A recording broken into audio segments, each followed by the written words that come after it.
And here we go. Hello. Hello.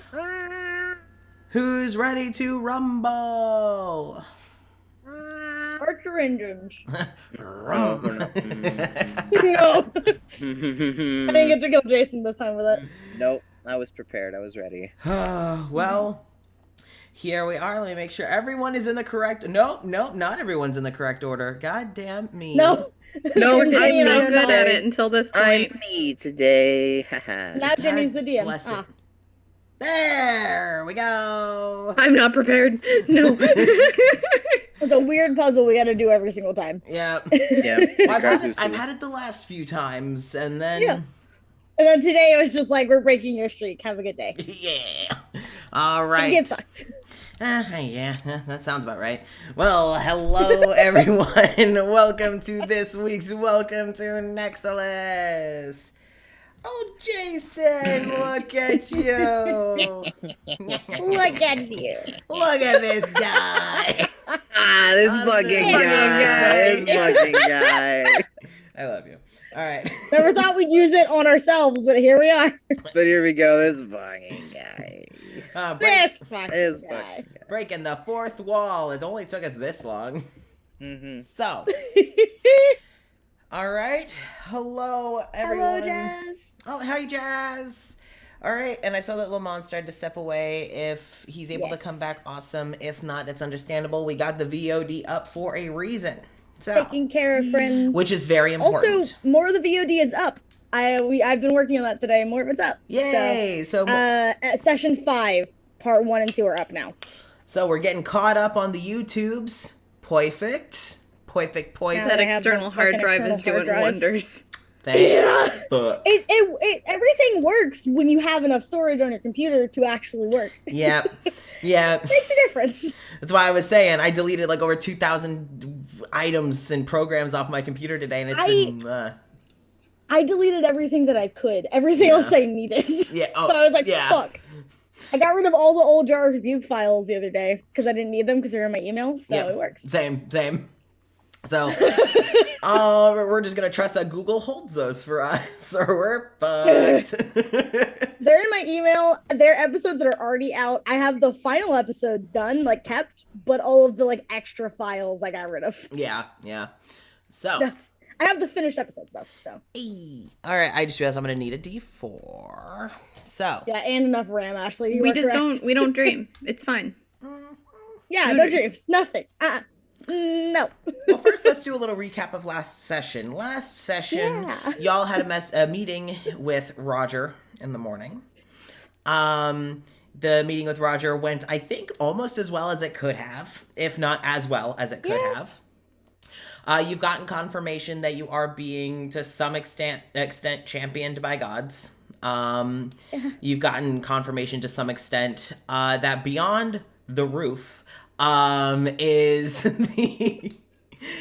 the outer lair where the others seem to be being held. And that Roger's job is to keep Meredith or Arise there at all costs, which in the past, up until now, has included killing many people. Many people. Started by Thanos snapping them. And then he, for some reason, over time, got less powerful. And you guys haven't gotten any more information on that. But he has then had to move to controlling these sort of eldritch monsters to come from the mist and wreak havoc. So, after a rather tense conversation, you also realize that Thespis is indeed still a god. Roger tried to kill them, and it didn't work. So, that whole thing didn't fucking work. So Get fucked, Roger. yeah. We And then found out another way, but you know. what? Never mind. Cora was stressed. Cora was stressed. Don't mind me. Cora was very stressed.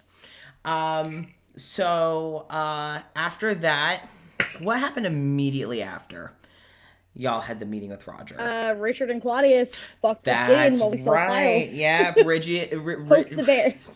I almost fused their names. Richard and Claudius helped you sneak around Gideon's place because you learned that Gideon doesn't leave the house on like birthday days because he's not invited. So I doesn't even have a birthday. Beckett would cancel her own party if Roger was invited. Not Roger, Richard. She would Fuck, just Gideon. Maybe Fuck. she would. Maybe she would have Roger showed she up would too. she would just go back to sleep. She's like, okay, see you all tomorrow. Birthday cake alcohol. This is Thinking mine. So you all took up Richard and Claudius on assisting you. They seem to be a little less under Meredith's control, but their memories are still altered. So interesting. Then as you were snooping around and gathering all the files, Cora heard a little bit more than she intended to about Yeah, she did. Claudius and especially Richard. Yeah. I'm so she did. sorry. This wasn't my information to learn. That wasn't my intention. And then Sorry. Richard used his mind control powers to shove Gideon in the chair, and after everyone is still in gone, the they chair left. to Yeah, stay. and as far as you all know, no one told Gideon to get up. So as far as you all know, he may still fucking be there. Okay. Listen, we That don't works have to out. kill him if he It's fine. just starves. It's fine. Our job is taken care of. Which that realization hit me while I was driving, and I was so fucking amused. So then you all went and got Dalavash, or Thessus went and got Dalavash. Yeah. And you all freed Dalavash. And you also learned a little bit more about one of the forgotten people, the Warforged Carrie. Exactly, the Baymax looking motherfucker. Wow, how fucking rude. She is amazing. And also very clearly very dear to Dalavash. You freed Dalavash. That also kind of went as well as you could hope for it to. Now the mirror has some nice decoration. Yeah, I was gonna say we have a pretty new mirror. Yeah, the mirror has some little flowers growing on it now. Then she went downstairs. You all had some time. I don't think anything really notable happened until the party itself. Cora did learn through her quarry that it was Thespis. That's right. Well, you're led to assume. Assume. You're led to assume. No, joke's on you, it's Meredith. You're gonna turn against us in the final fight. Roll a Constitution saving throw. Ooh, you failed. God. I blame Cora now. Hey, Chelsea, go sit down somewhere. Goodbye. Okay, Get yourself a nice margarita. Kick your can just feet go. up. It's fine. I can just get the fuck out. No, I'm gonna make you watch. I'm forced to stay in the Zoom call and Yeah. listen and watch. Yeah. You go in your own. As You go in your own she makeout room. You just sit there silently. Trying to. Oh, we do also have all of Gideon's files in the pillow fort now. That's Every right. single one of them. Yeah, they're hiding in the pillow fort. Yep. So you do have all those. Where they belong. And you guys said that you were planning to distribute them to their rightful Yes. owners? If people wanted them. Otherwise, we'll burn them. All right. That's so sketchy, though. Hey, come to the pillow fort. I've got something you might want. you can't refuse. I did that. You left the call the other day when I did that, and because I can do that really well. Oh my god. It was unprompted. You come to me on the day of my daughter's wedding, He and did you have that. the audacity to call me godfather. He did it unprompted. Just Yeah, I did it started doing unprompted it. in a call, What is it? and then Chelsea's like, "Did you just? Why Did you just call it the Godfather of me?" Why is the Godfather here?" I'm like, "I don't know." And then we scarred Jason with dome foods. yeah, dome With Oh, tasty that's- videos. With tasty videos. The tasty That's what we videos. did. Anyway. Yeah, it was weird. So, Anywho, you all had Godfather aside, a decent time at the party. Magna got trashed. Dragged Dimitri And- onto the floor with yeah, him. Fucking blasted. Dimitri dragged me onto the floor. Then you That's fell on right. top of him. Yeah. Not my fault. Okay. And Birin had to carry you to bed. As far as you all know, It was. You poured the water on the floor. Not it was my your fault that fault. Dimitri drank. Okay. As far as you all know, Amir and Dimitri finally discussed their feelings, which fucking Hell yeah. finally. It only took a little Yeah, bit of right. liquid courage. At like 75 years, it's fine. Yeah, that's fine. Who cares? Cora, That's okay. you played a few games with Beckett. She showed you a thing or so two. bad. She smashed you. Yeah. But had a good time. Also got to see a little bit more of Richard and Claudius. And got to finally dance with Thespis once most of the people had left. And we found Again, out about Richard's end. patron. Yeah, about Richard's Richard deity. is championed by Dionysus. Dionysus. Which makes sense. Yeah, That makes a it lot of makes sense. sense. If it was It does. anyone else, I would have been like, really? You sure about that? I don't know. Yep. I was literally torn between Dionysus and Lucifer himself. That would have also worked really well. Dionysus. But I was like, Yeah. Dionysus. Also, a little bit off topic, just a tiny bit off topic. Have you seen the recent things about Dionysus having been the person that posed as Jesus the entire time? Yes! Yeah, I love those. Jason, I'll send it to you later.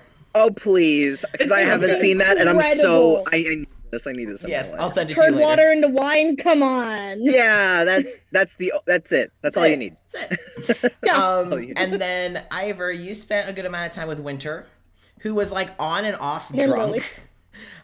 Because she sobers up really fast. And then had a very emotional heart-to-heart after the party. I also gave Lily a new weapon. You did give Lily a new weapon, and you learned a lot about the Dwyers. And I want to let everyone here know that every single story that Lily told was pulled right out of my ass in that moment. All of that was improv. I had no idea what I was saying. It was really Perfect. good, though. I specifically loved the comb over comment, and then immediately just, I don't know what that is. But it sounds bad. So that is, in short, what happened last session. I love the Dwyers. They're so good. fucking good. All right, now let's roll for dreams. Who's going first? No. No. We stayed up way too late at the party, just none of us went to bed. It's We fine. No, just like- had a yeah. big sleepover. We just told, ghost stories and stuff. It was great. And like, oh look, Yeah, it's what morning. ghost story did we tell? What Uh, ghost story did we tell, Casper? What?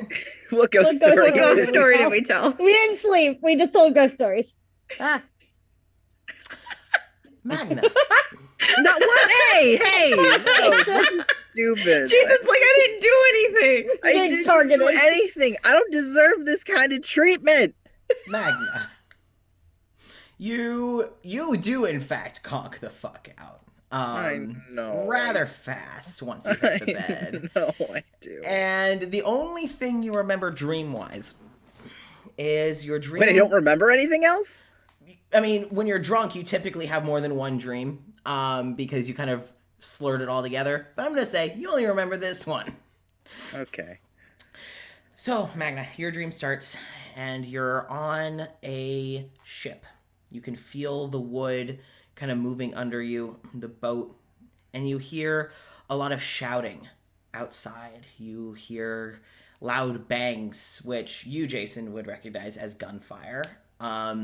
Would I? Well, Jason would. Magna would. Oh. Magna Oh, would sorry.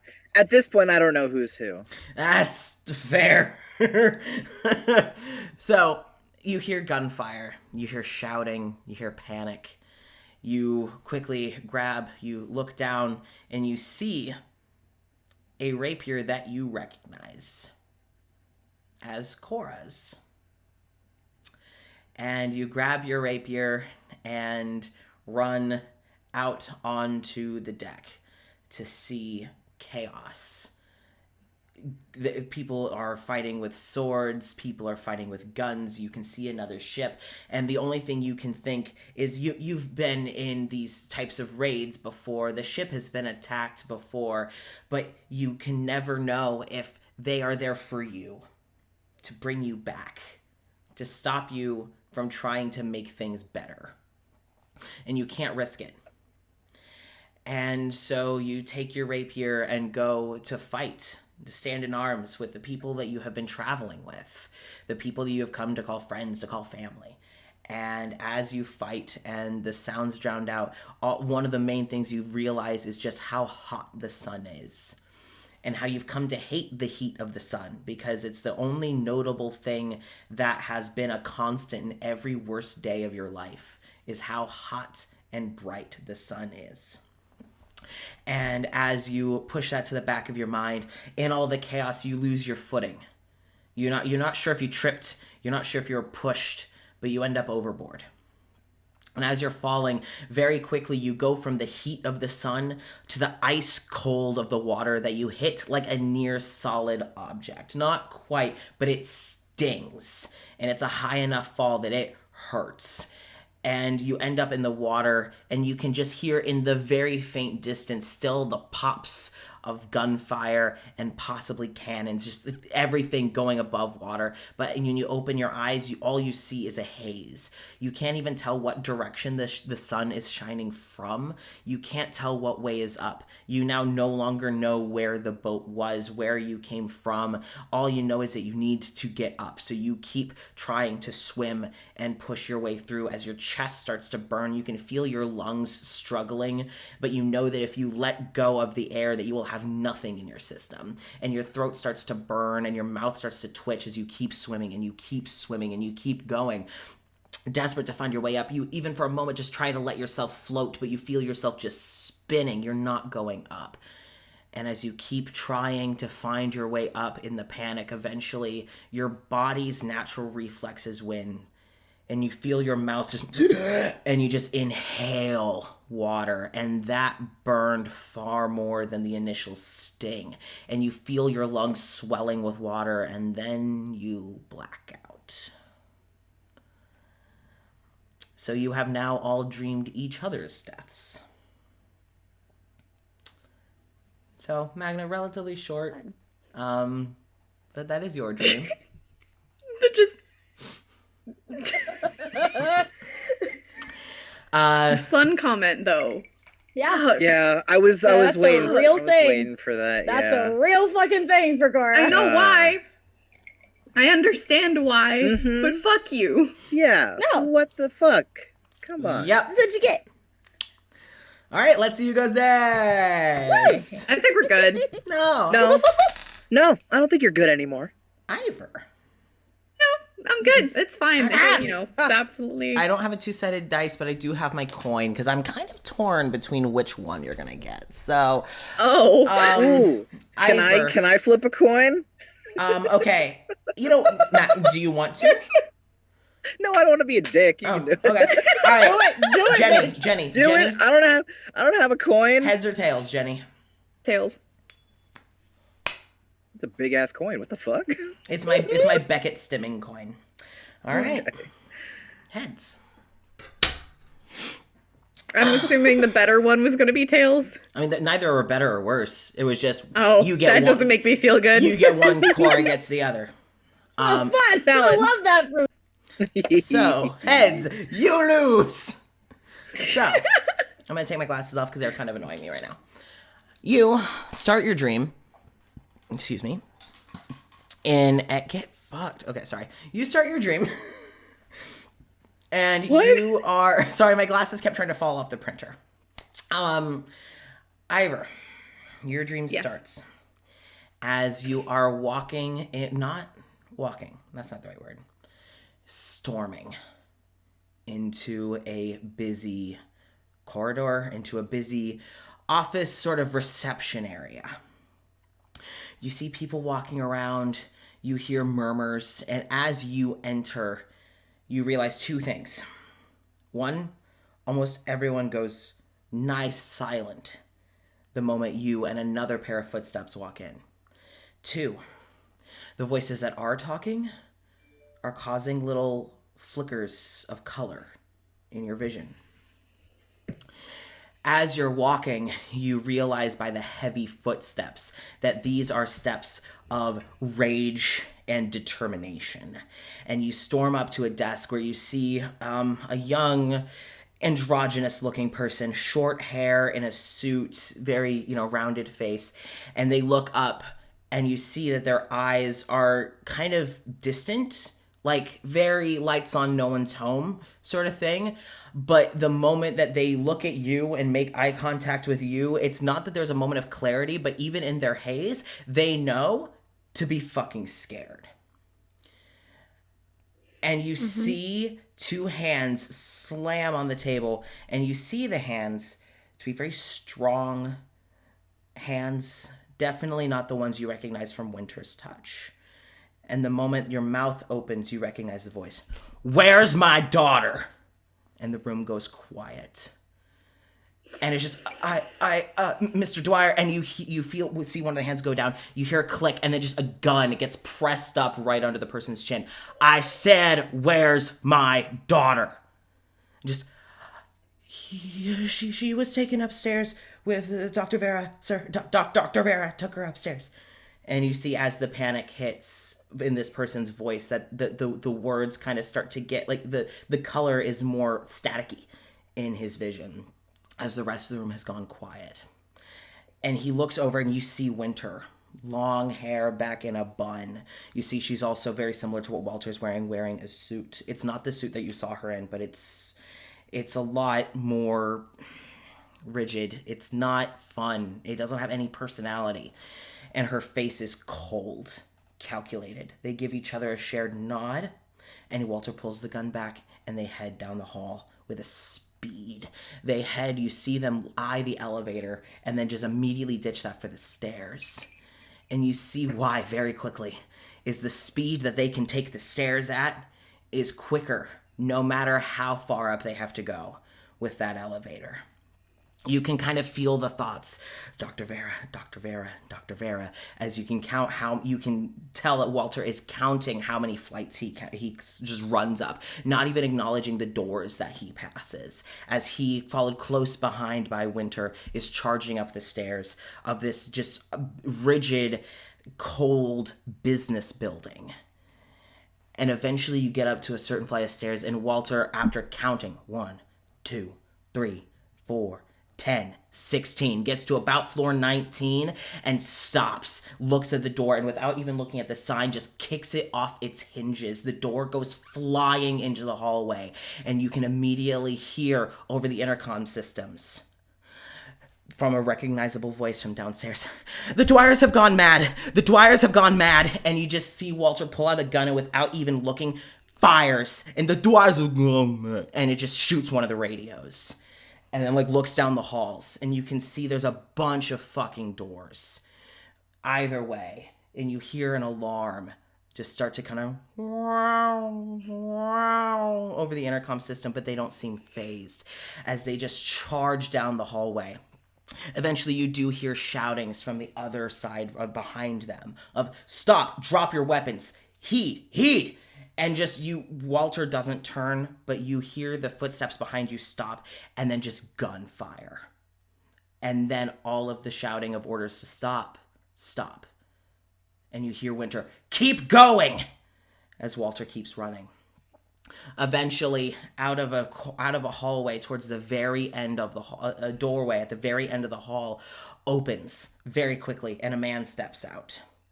And Walter quickly stops, and you can feel an ice-cold panic, a sickening twist in his stomach, a halting in his chest as he looks at this man. You see quickly on his name tag that's not Dr. Vera, but the panic that Walter sees. And it looks back up to the face, and you realize it was the man with the violin. And just, Walter, darling, don't do this. You don't need to do this. We're all better than this. Let's just have a talk. It's okay. As he takes careful, calculated steps towards Walter. And you can tell with the pit growing in his stomach that he wants to listen. He wants to heed. He wants to just think that things are going to be okay. He wants to trust this voice. Because he has trusted this voice, and he has loved the way that this voice would cause slight peachy orange hues to caress the side of his vision whenever he was spoken to so intimately. But the sickening twisting of a knot in his stomach tells him that he can't trust this voice anymore. That he never should have trusted this voice in the first place. He never should have loved this voice, and he never should have loved this man. As Walter pulls out a gun and points it directly at his chest, point blank at the other man's chest. Where's my daughter? Now! And he just, we're helping her. We're going to put you all on the same page, so to speak. It's okay. you all can continue to be your tight-knit little family. And Walter just pulls his gun back, cocks it, puts his finger on the trigger, puts it back on his chest. You tell me where she is now. And you hear this whirring sound as Walter, keeping the gun on the man's chest, just makes the quickest glance back and sees that Winter has been barricaded away by a sort of heat laser alarms security system. But in those quick moments, you realize that Winter, not even having to process, as Walter looks back, you hear the pinging of gunfire as Winter, head of security, has the locations memorized, as she, on her way down the hallway, is shooting and destroying the sources of the lasers and just making her way back to her brother with a quick speed. And that is interrupted by the sound of a scream. Lily's scream. That causes Walter's vision to just almost cave in on itself with this flash of red just all across his vision. And he goes to fire, and you can feel him go to tense his finger, but he looks into the man's eyes and can't. So he pulls the gun back and pistol whips him right in the temple, and the man goes down. Unconscious or dead, Walter doesn't care. He steps over the body and charges towards the door at the end of the hallway. You don't recognize the door, Ivor, but Walter does. His therapy room. As he kicks open the door, and you do then recognize the room. You see the glass wall. You see the chair. Well, not the chair, the stand. It's been adjusted for a shorter stature. As you can tell that this company is working to alter Lily as well. They don't seem to be successful. She doesn't seem to be screaming out of pain, but just sheer refusal of what's happening. She is screaming, and the moment that she sees her dad through the glass that was always just thick enough, you see this relief and then another wave of panic as the blood of the people that have been killed on Winter's hands and the realization of the situation that she's in and what's happening to her. And you hear this kind of brrr sound from a computer, and she twitches, and for a brief moment her eyes kind of flicker with the all black, but she fights it. And Walter lets out this scream as he charges the glass, and you hear the bang of gunshot and right by your head as you realize that Winter has shot her gun right over Walter's shoulder to pierce the glass, but it doesn't go all the way through. It cracks the glass just so that Walter can run, and right where the bullet hit, slams his entire body weight with the speed of a freight train and shatters the glass. Walter and Winter both charge in. You see one of the doctor's name tags, Dr. Vera, is immediately who Winter goes for first. Walter pries everyone else away from Lily. You see him grab a scientist and fucking chuck them across the room as he is just starting to pull the stickers off of Lily's head, as he's starting to pull the metal back to free his daughter. And as soon as it's just loose enough, he pulls her up. You still continue in the distance, almost like on different floors. You hear the of the sirens continuing, and once everyone in the room has either been knocked unconscious, can't move, or is dead, the Dwyers book it. You see them run back towards the stairs, but as soon as they kick the doors open, you can hear from lower levels people running. You hear people barking orders. Stop them at all costs. Kill them if necessary. This is when you see the Dwyers go for the elevator. Walter carrying Lily in the way that you recognize when you dreamt Winter's death. Had Walter had Lily's head pressed into his shoulder as he's running, Winter has charged for an elevator and pries the elevator doors just fucking open. You're hearing things crack and snap as Winter's arms flex and struggle to pull the doors open. Once they're open, you see the elevator shaft and you see two metal cords. The ones that kind of hold, they make the elevator pulley go.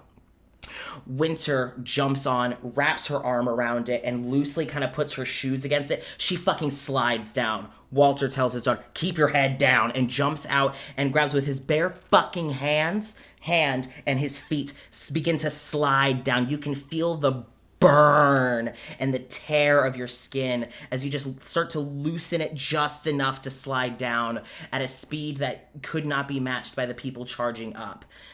You eventually slam down onto your feet on top of an elevator, you realize, on the first floor. Walter, having just landed, fucking kick. You hear something loosen. Kick. Feel something start to shift, and then kicks again, and then just snaps as you look down into the elevator. Winter jumps down. Walter jumps down. Walter, using one arm to hold his daughter in place, pulls back out his gun with his other and starts to charge as both of them start to mow people down who try to stop them from leaving the building. Because Walter, you can feel in your gut, in your chest, that your only goal is to get Lily free. You keep telling Lily to keep her head down. You can feel her grasping onto your shirt. You can feel her whimper as she tries to hold it together. And you eventually get outside. There's blood everywhere. The colors of all the voices shouting and just all the sounds is almost overstimulating in itself as they charge outside. And Ivor, you recognize the scenery. The tall buildings, the monstrously tall with glass panes, very little color. The buildings almost meld into the ground, and you start to hear the familiar sounds of tires, of shouts of orders that have turned from the Dwyers to stop, to cease, to stop the Dwyers, make them heed. And this is about when you can assume that the gunfire started, but your dream ends right before the Dwyers were stopped. I have one comment. Mm-hmm. What the fuck? The Dwyers dropped this.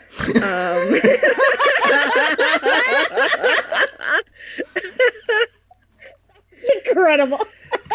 I was That is trying all. so hard not to turn my mic on and smack the nut button. I mean, you can now. Please. There we go. I think we need a couple of them for quite a few different reasons.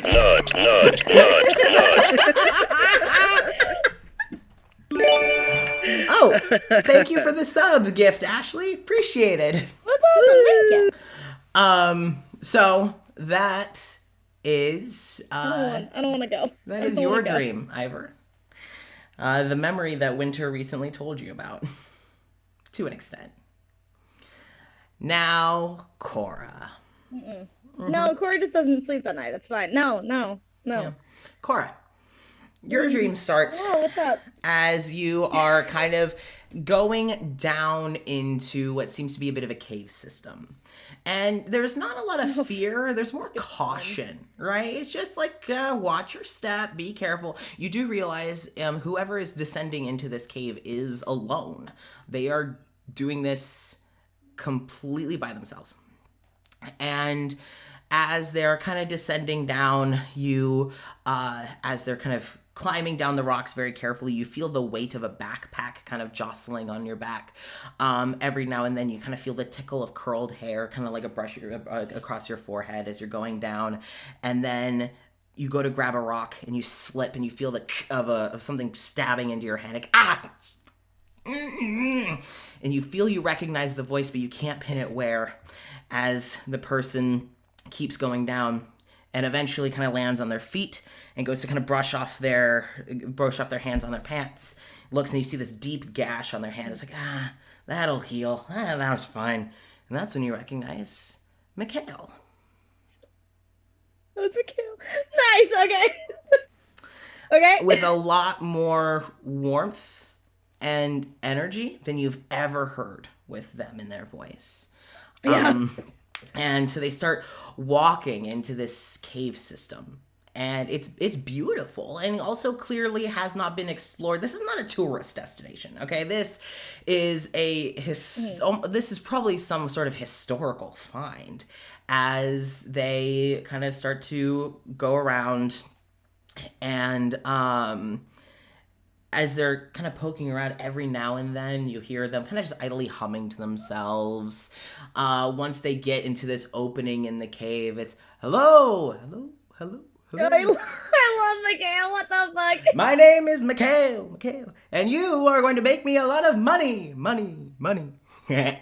As they then continue to walk forward, and you feel them every now and then kind of check their bag and like look over their shoulder, and what you see, and I don't know if you would recognize this, Cora, but you might. It looks like a cartographer's pack, map making equipment. I could see her recognizing, especially at being on a ship. Yep. So you would recognize this as, it seems to be some cartographer's equipment. As they definitely seem to be taking in everything. They eventually pull out a notebook and start to write, kind of accidentally smudging a little bit of their own blood on their pits. At least it's not a paper cut. And then they keep writing and just like taking note of everything that they see and hear. And it's fun. You have this energy of excitement, of content, of this sort of relief that you're almost done. It's your last gig, and then you can retire. It's gonna be great. You finally found a place not far from here that feels like home, and this is a beautiful cave. What a great last job, all right? As you're making notes in this well-used notebook, you eventually find this sort of stained glass mural, except you realize on closer inspection, it's not glass, it's crystal, actually. And it seems to be portraying this image of something that your brain cannot process. Like, it almost makes you feel a little wheezy to kind of look at it. It's like, oh, trippy, okay, weird. And like keeps like, they kind of like start to make a really quick sketch of it, and you see that they're able to actually make a very quick and fairly accurate sketch of it. As they continue forward, they eventually end up in this big room, and you see stone pillars, and you see more of the crystal kind of decor around the room, more almost like a tattered tapestry of a very similar depiction. And underneath, you see in a language that you are only able to understand because Mikhail understands it, but not like fluent. It's sort of like, okay, I'm pretty sure that this means this, and that would mean this. Context clues, that probably means this. And it says, the mother. And it's just, ugh. That sounds weird. Yeah. I don't want your genetics. And like keeps poking around. And eventually... Dick, I love him. And as they keep walking, they eventually look at this sort of circle of runes on the floor with intricate designing in the middle. But there is a layer of dust. This has not been touched in so many years. Like, there's not even footprints. There's no disturbances. This place has been abandoned for probably a good 100, 200 years, if not more. And so you start to sketch it out. Like, you kind of flip open a new page and start to sketch it out, right? And as you're walking to kind of get a closer look, your boot kind of catches on some of the dust, and it causes you to slip. And you, whoa! And the hand that you have cut with the blood slams into the ritual circle. Oh no, Mikhail! And it just, and then it starts to glow. Oh no! All of the runes, all of the symbols start to glow, and Mikhail, no, stop. You like take out a cloth, you start trying to like rub the blood off the floor. It's like, no, this is not good, and you're now starting to kind of recognize Mikhail's voice. Yeah, now it seems more like the Mikhail I know. And but you realize it's too late. And the stone pillars, you see spirals start to glow. The crystal portrait of fucking summon the mother fucking summon. Oh god, starts to glow, almost as if sunlight is shining through it, and it's really starting to make you you can't look at it for too long. Your brain can't process what it's looking at except the mother. You start to hear little whispers in an unknown language in your head as the ground starts to rumble. And then something almost grabs hold of you, but not physically, but like almost grabs hold of your soul, your energy, your life essence, and grabs hold of it tight. And you feel something kind of be pulled from you simultaneously being almost replaced with a different energy. And it's like a hiccup in your soul. And you start to and your chest starts to hurt as you can feel your rib cage start to crack, and your skull starts to feel tense as the vision in your right eye starts to blur, almost as if something is covering it. And you're realizing through the layers, you're now looking through crystal as the side of your head starts to cave in on itself as it's replaced with almost like geode-like pigments, and you're like and it burns. This is a pain that you have never experienced. As you start to hear the rumbles intensify, and then something near, too near, crashes up through the floor, and it looks similar to the mother but smaller. But that doesn't make it any less imposing. This thing would be at least 10 times, if not 20 times your size. It is huge. To look at it, you have to fully crane your neck up and just as it just echoes through the caverns, and you see its multitude of legs start to like bend and contort way too quickly. Like a creature this size should not move this fast, should not move this fluidly. And it turns to look down and get right in your face, and then it just and then pulls back and stumbles away, and just looking at it makes your head hurt. It like, physically makes your head hurt. You feel sick looking at it as it quickly turns back around and looks up at the cave and then starts to climb its way out. Again, at a speed that it should not be able to move. It is crashing through the stone, just almost like at the speed of a train, but with like an infinite amount of legs and a tail that's kind of twitching, almost like a glitch as it climbs out. Mikhail, in a panic, completely unsure of what to do, through the pain in their face, looks down, and in their one good eye, you can see that your chest cavity has opened, and you can see your heart start to beat, and it's moving crystals like a geode in their chest. And quickly, Mikhail just starts to run, is desperately trying to climb their way out, of just needing to get out, needing to get to safety. They're just needing to just get out, away. And they climb out, and they get up to the top, and they see that the creature is running alongside a mountain and is making its way towards town, towards home. Oh, no. You have buddy! You have a choice.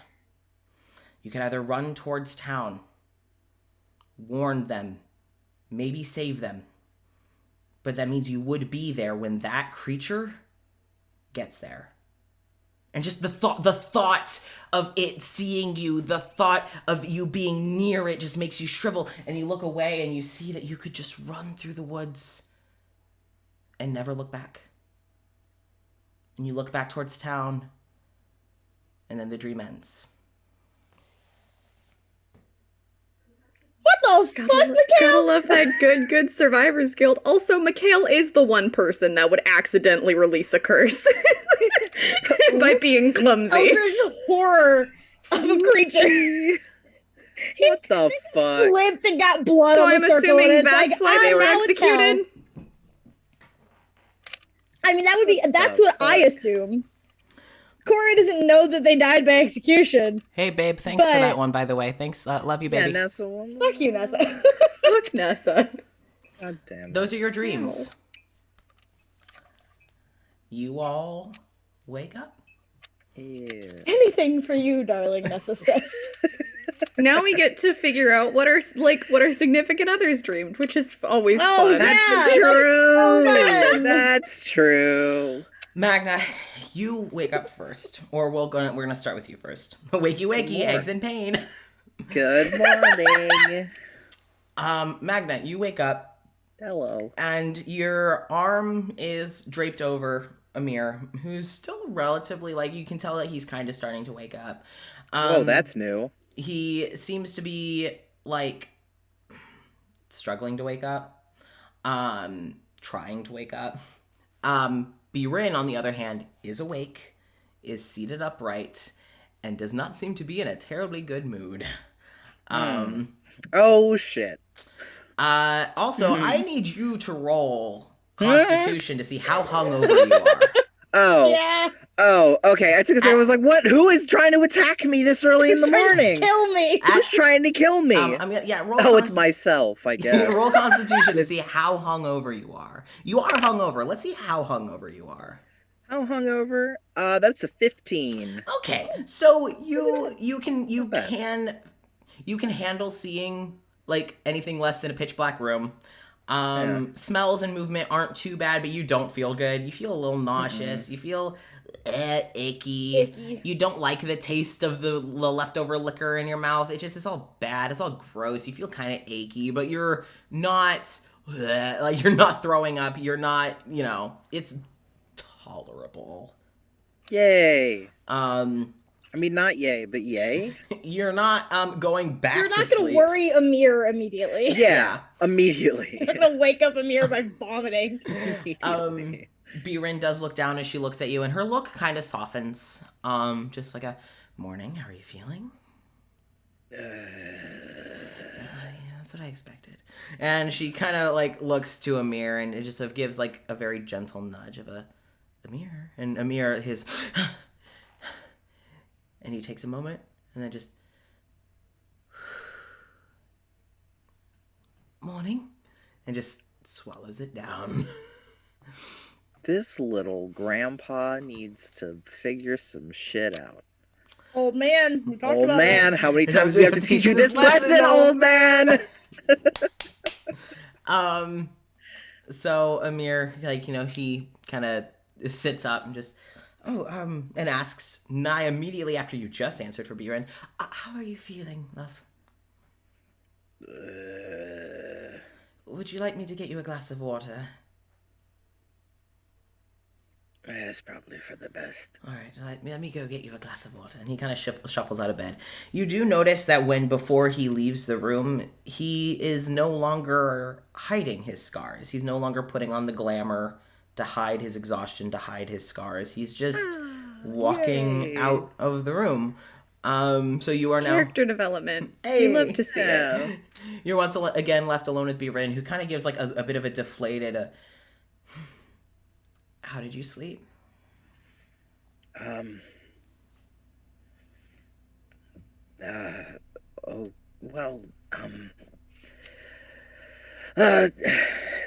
Dreams are never easy. Yeah. Well. And she kind of just seems to be, for the first time, a little lost for words.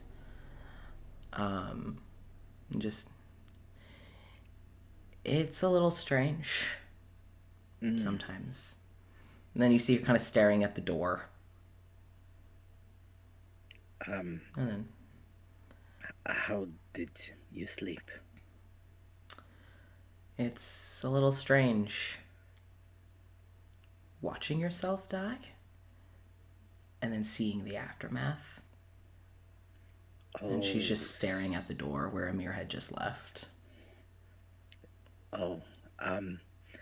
So you saw that one? Yeah.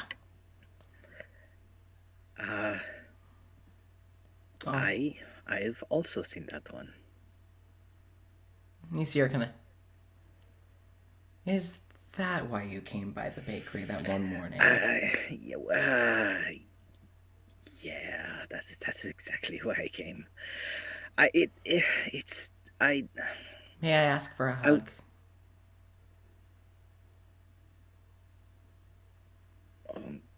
Okay. I think He's I need gonna- it this time. He's gonna sit up and he's gonna give her a hug. What? Stop yesing at me! I'm gonna give her a hug! God damn it! No, he's gonna sit up and he's gonna give her a hug. And she pulls you into a hug, and this time there's less confusion, less oh my god, what's going on? It's but you can tell that she kind of somewhat rests her head against your shoulder and just takes the grounding moment. I love Biren so much. Her arms you are now able to soberly appreciate the strength in her arms instead of drunkenly so.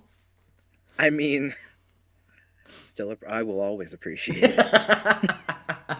Getting Not hugged gonna with a big old 7-foot dragonborn. Being bridal style carried to my bed by the 7-foot tall, strong dragonborn. I mean, ain't that just the dream? No, it wasn't the dream. It was the life for you. It was the first death. The first time. Don't boo me. So, you are now. I was booing Casper, not you. Oh, I thought you were just booing in general. I was like, oh, all right. Biren, after a moment, pulls back from the hug. She doesn't let go of you, but she pulls back and just. You know what I found to be a good cure for a hangover?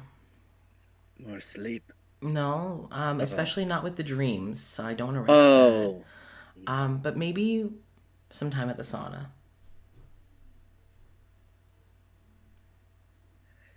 Yes, I think that would be a good idea. All right.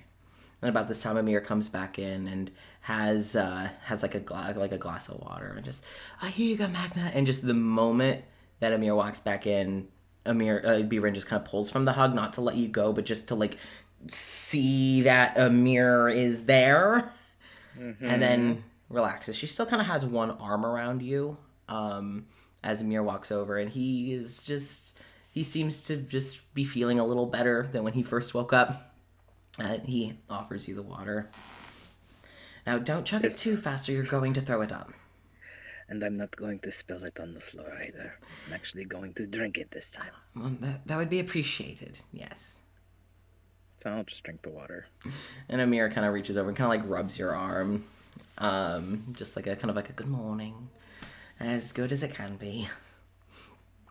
And Amir just, I'm actually also going to go check and make sure that Dimitri isn't terribly hungover as well. At least leave him a glass of water. Oh, well, no, I should probably apologize to him myself. It's okay. Just go and I'll talk to him eventually. Don't worry. It's okay. All right. Well, I'll let him know that you want to talk to him. Unless okay. you'd rather I not? No, you can. You can. It's okay. All right. You can. He kind of leans over and he kind of gives you a little kiss on the forehead before he heads back on out to go take Dimitri some water.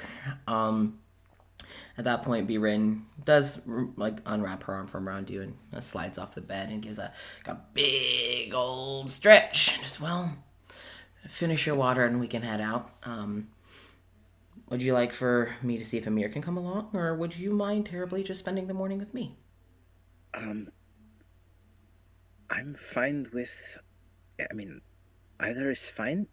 We haven't really had time to, talk as much, but I enjoy both of your company, so. I would hope you enjoyed Amir's company, all things considered. Hey. But that's kind of why I was asking. We really haven't gotten to talk except for subtle shotgun talks. I would rather have something a little more enjoyable. I'm not familiar with that phrasing, but okay. It was me somewhat threatening you in the hallway. Yes. Yeah. Mm-hmm. Yes, I how can I forget? I would hope not. No, I don't think I will ever forget that. Good. That means I did it right. All right. Well, yep. Mm-hmm. Let me go ahead and get something other than pajamas on, and we can head out. I'm actually, if you don't mind, going to just pop down the hall really fast. Of course. It's just really quick. But I'll come back. Gives me some privacy to change. I was going to give you that anyway, but it's a perfect excuse. I'm just going to go. Multitasking. All right, I'll see you in a bit. And she gives you a little wave. And you know exactly where we're going. Yep. So I wonder where you're going, man. The bathroom. I'm going. No, fuck you. The bathroom. No, I'm going to your room. All right. At this point, we're gonna hop over to Ivor, and then when Cora will kind of meld the two together. Sick. So, Ivor, you wake up from Walter's memory, cuddled up with Winter, who seems to be tiredly playing with your hair, but isn't making any other noises, just kind of like idly playing with your hair. When she realizes you're awake, it just, oh, morning. Did she sleep well? No, but I've had worse sleep here. Do you want to talk about it? Just another dream. I don't really know if I... And you realize that now that she's talking, she's less composed. You see her, you kind of feel her hand move from your hair to caressing the little scars on your face. And one of the fingers goes down and like kind of gently caressing the scar on your neck. And you see, like, you can almost feel her taking them in. And just... How are you feeling? You're not doing that. Well, if you must know, it was yours. I gotta say, I knew you were stubborn, but goddamn. I don't think any less of you. You told me once that if I learned more about you, to not think less of you. Well, I think you specifically said don't think differently of you, but I'll admit, I do think differently of you because, damn, hard to break, huh? You should be proud of that. Not that you should have gone through that. I'm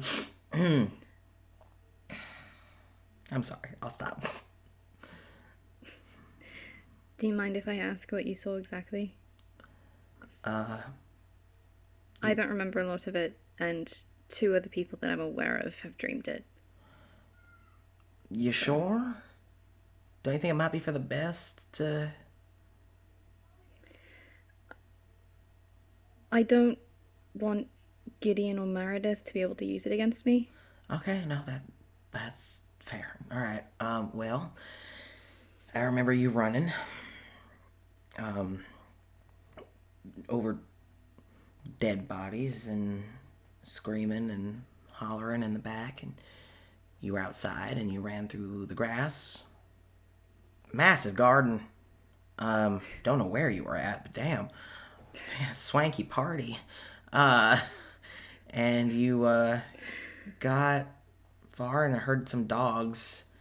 Got stopped by the dogs and then put on a horseback, knocked unconscious. Woke up tied to a chair. Lot of torture. Then you feel her just kind of again carefully caressing your scars, as if like her almost, you can tell that she's almost wanting to take them away, to take that experience away, but she can't. So she's just showing them tenderness. Just trying to give a code or something. I don't know. And I'll admit, the acid was even a nastier trick than I'd had experience with. So, damn. And her hand kind of like goes up and kind of starts just holding and rubbing your face. Just, you want the specifics of that too? I'm not gonna lie, I don't know if I can talk about that right now. That's okay.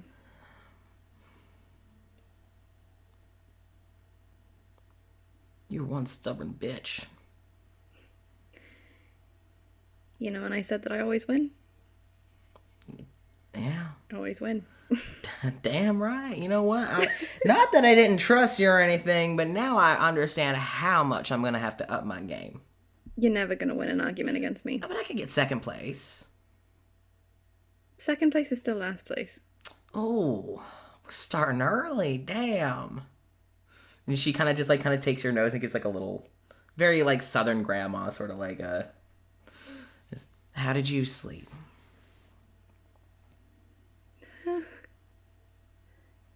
About the same. Want to talk about it? That was you and Walter and Lily. That could be a lot of things. Right before you died. Oh. Right before. So, seen a lot of that specific moment. Yeah? Yeah. First stream, actually, was you. Part of the reason I was kind of weird. Yeah, first impression, or I guess second impression, because I don't know. Did we meet after you dreamt that? Or before you dreamt that? Okay. I went straight to the guard tower because I was convinced it was a vision. Oh, that's why you asked about the cars. Got it. All right. No, that explains a lot. Sorry that was your not first impression of me was that. That was not my prime. I became cheddar cheese after that. That was not the way I'd like anyone to meet me. Well, luckily I did technically meet you before then. So. Okay. You know what? Thank God for that.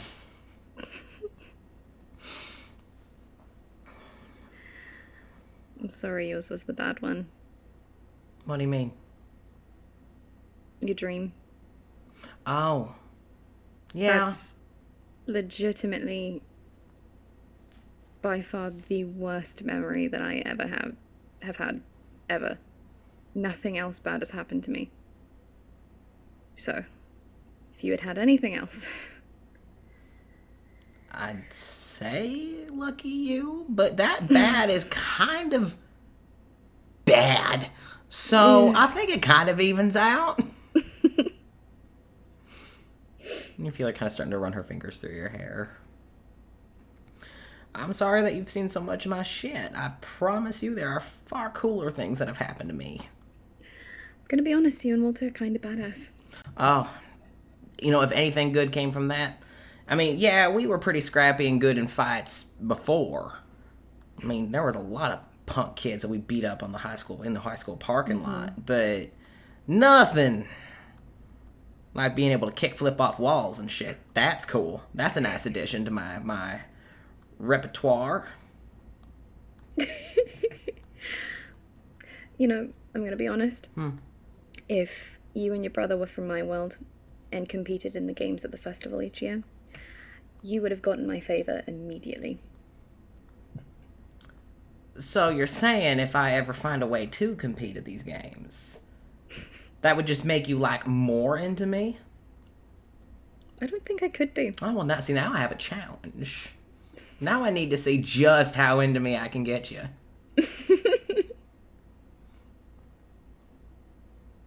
Challenge accepted, me.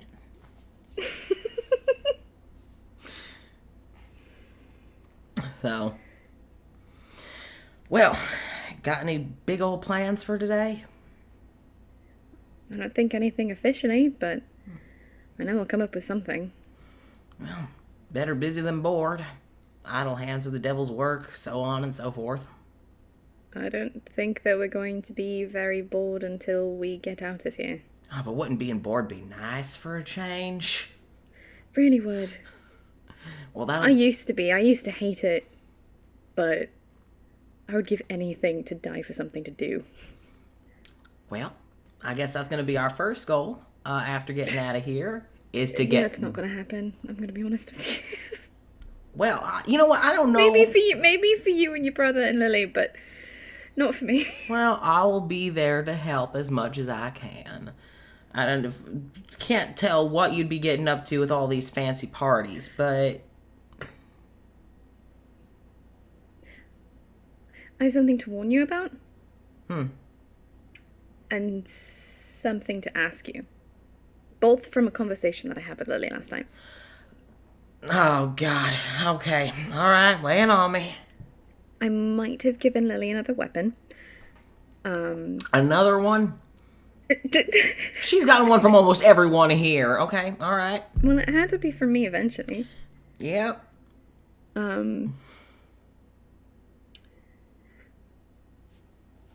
This might sound like a really dumb question, but I legitimately have no idea what it is. What's a pizza? A pizza? Lily was talking about it. I don't know what it is. Oh. God, now I want pizza. Okay, what it is...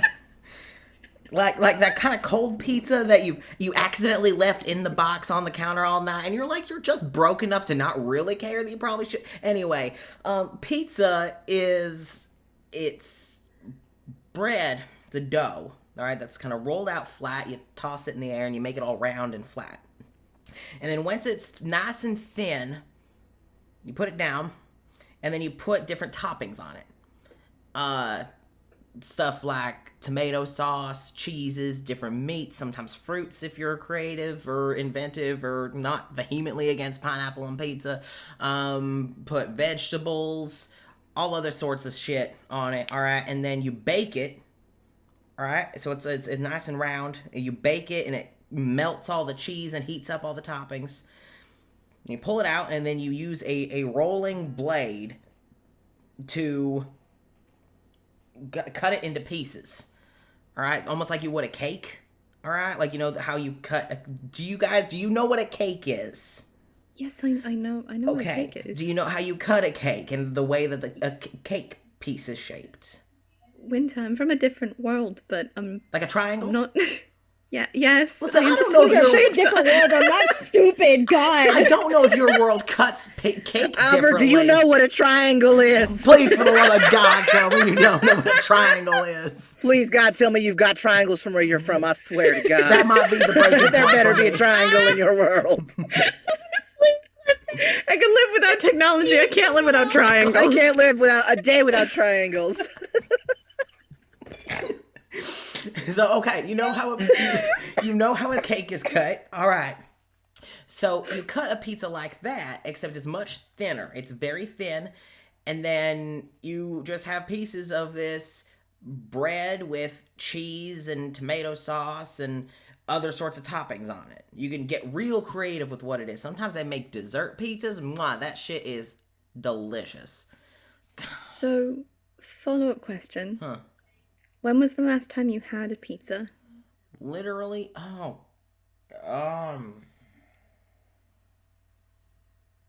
we're not exactly able to get it here because a lot of the ingredients.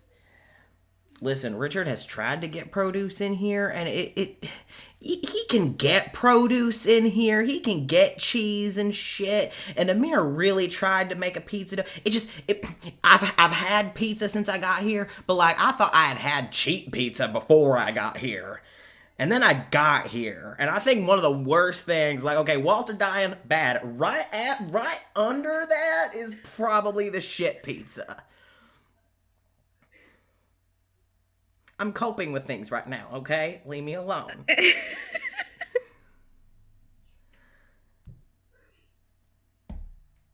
I've had pizza probably a couple of months ago, but it wasn't good pizza. God, now I want pizza. Damn it, Lily. And that shit's cheap, and they deliver it to your house. So, like, after you've worked, like, a 12-hour shift at the club, all right, and your muscles are sore from performing all those hours, you can just lay down, have a bottle of Coke, and then, like, a half a box of pizza. I thought that was heaven. Might still be. I think I've seen hell. Don't think I've seen heaven yet. I'm not gonna ask what a Coke is. Probably. I was thinking like the drug. What? No, she's Southern, so technically it's any soda pop. Yeah, it is any soda. It's a carbonated drink that's really sweet. It's got a lot of sugar in it. It's got a lot of bubbles in it. They make a bunch of different flavors, though. It's also cheap and also kind of addictive. They used to put drugs in it, but they don't anymore. I don't think, anyway.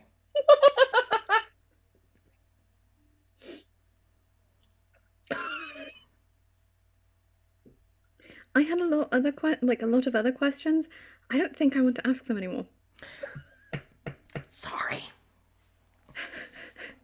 I mean, ask whenever you want to. I'm just thinking about pizza.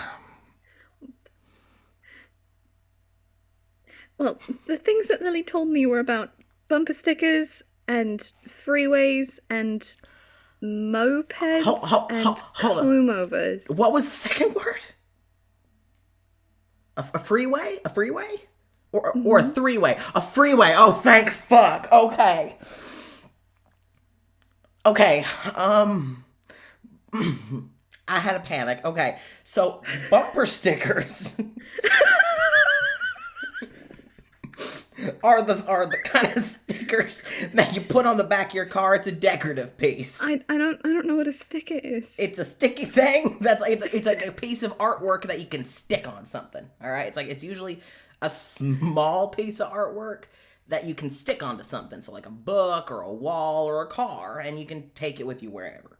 Bumper stickers are stickers specifically made to put on your vehicle, on your car, so that people driving behind you can see it. All right. General gist of a bumper sticker. A freeway is for lack of better terms, a big road that a lot of people take, and usually a lot of businesses will pop up near a freeway. Best way I can describe it. What do you mean pop up? They're built and run next to it. They don't like pop up, but they are built there. Buildings don't into existence where I'm from. What was the third one? A moped? A moped is typically, I think, if I remember correctly, a vehicle that has two wheels. It's like a motorcycle, but for nerds. It's like...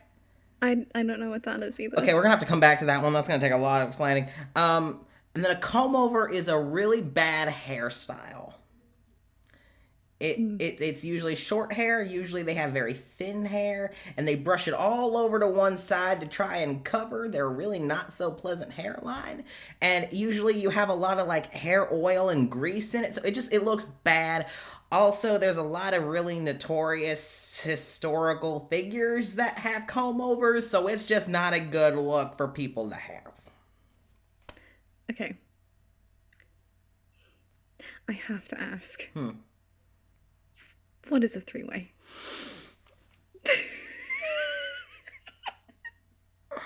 It's when three people have sex with each other at the same time. Okay. And I wanted to know how Lily heard about that. I was going to accuse Richard and Claudius. I was going to accuse Richard.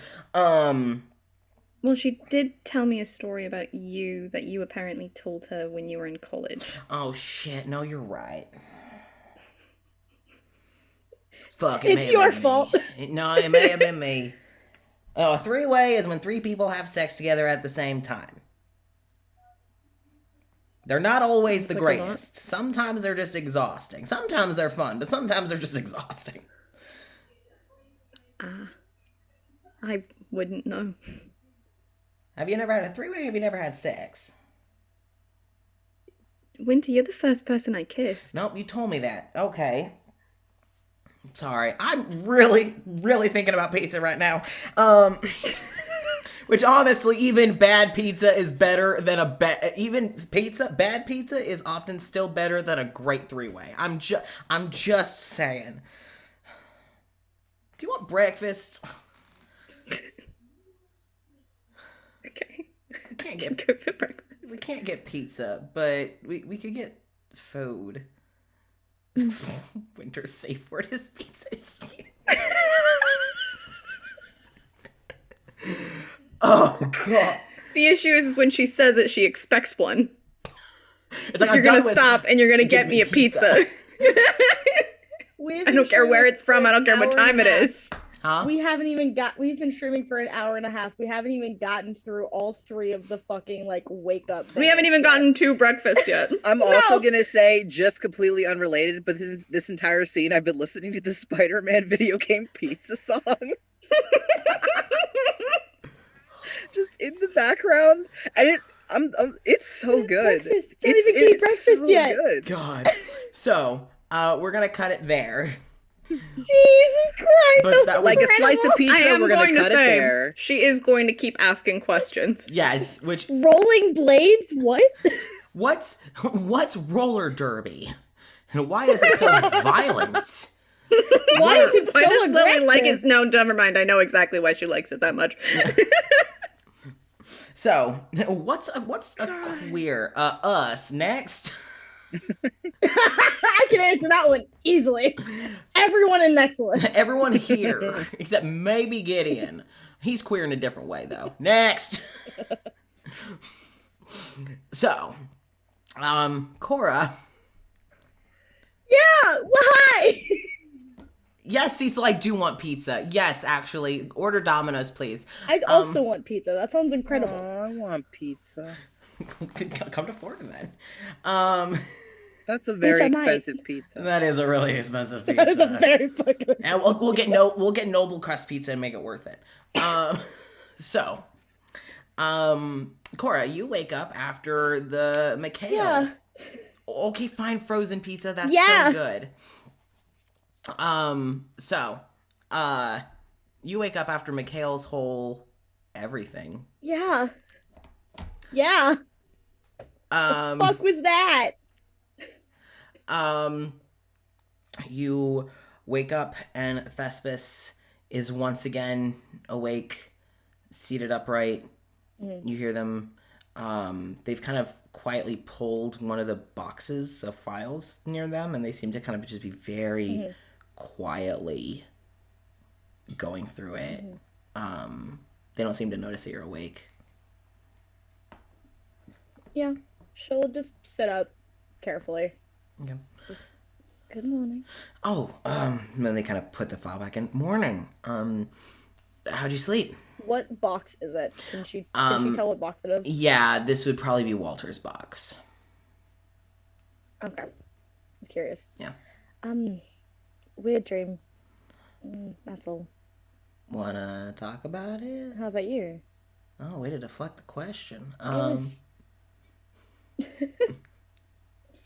it was one of McHale's. It's weird.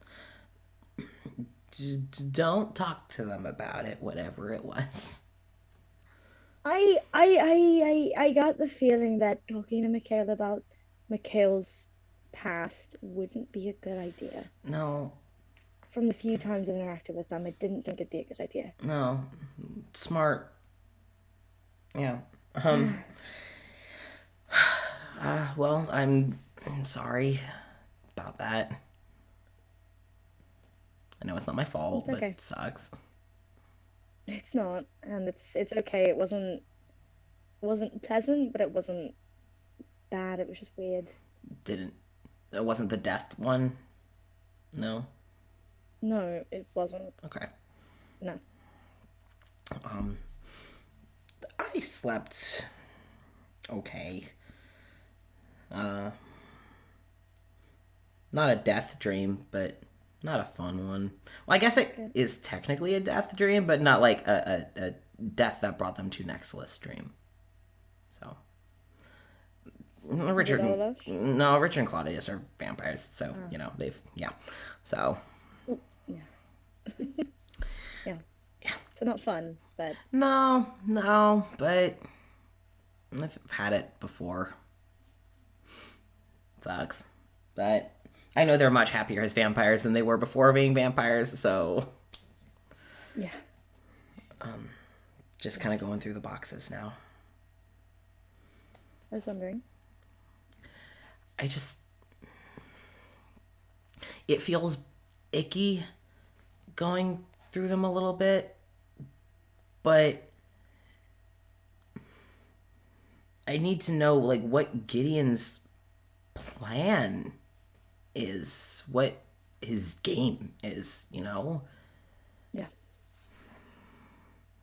Whatever he was doing with Anya and Carmen, especially Carmen, it looks like he had tried to start on Walter, but didn't. I've been wanting to poke around Wallace's box, but I feel like that's a whole can of worms I'm not sure I'm ready to open. Yeah, probably. As much as I don't want to endorse it, it might still be a good thing to do. Yeah. And they're kind of just tapping Just not letting all this know. Yeah. That's just kind of tapping on the box. Just So, what do you suspect we should do with these? After we go through them? I mean, we can see if the people they belong to would want them. Okay. Couldn't hurt. Or what they want us to do with them if they don't. All right. Not a bad idea. I'm gonna talk with the group. Also not a bad idea. It's kind of a big thing. Probably shouldn't make this decision on our own. I've been more of No, probably not.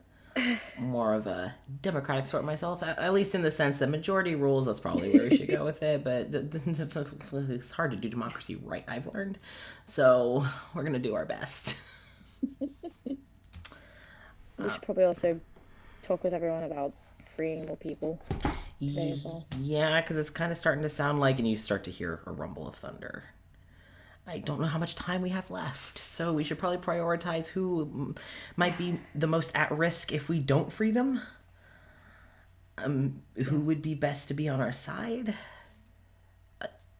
Because I don't. There's a few people that'd be good. Guys.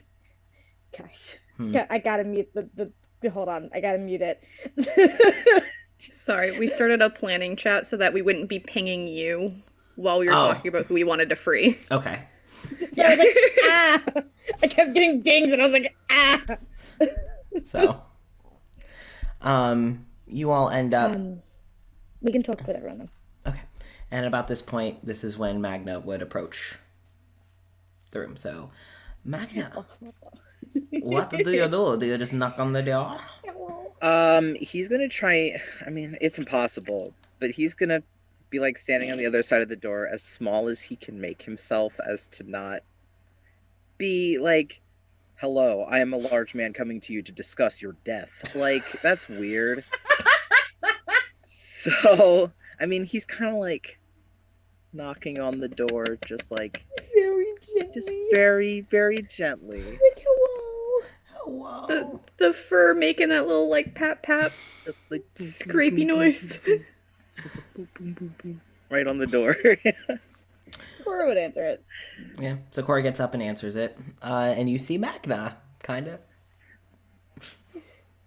Morning. Hi.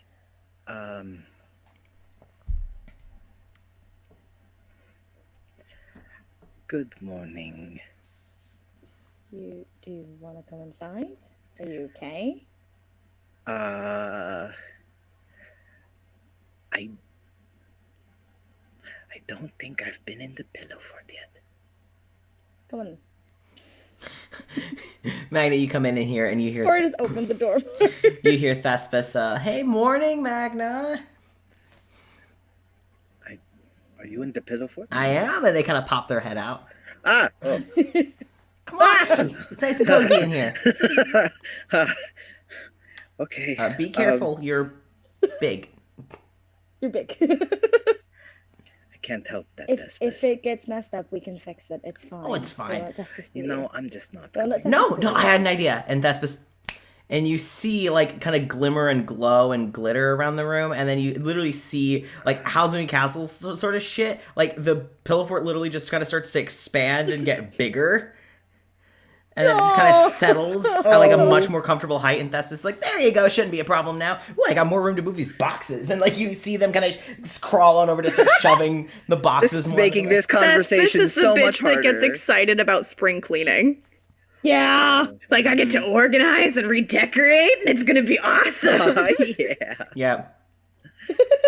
Oh man. Just like a utility belt of like different cleaning solutions. They don't even really use most of them because Yeah. they can totally just use magic, but like They could, but it's I don't know, it's fun. fun. But you the need to dress action for the and cleaning is occasion. what Yeah. Thespis oh yeah, is it's here a for. costume. Yeah. And also, not being able to bonk Cora on the head with a paper towel roll is Or just the feather a duster. crime Just hey, against shush. humanity. Yeah. Just the So fun. Magna and Cora. Paint me like one of your French girls. Oh.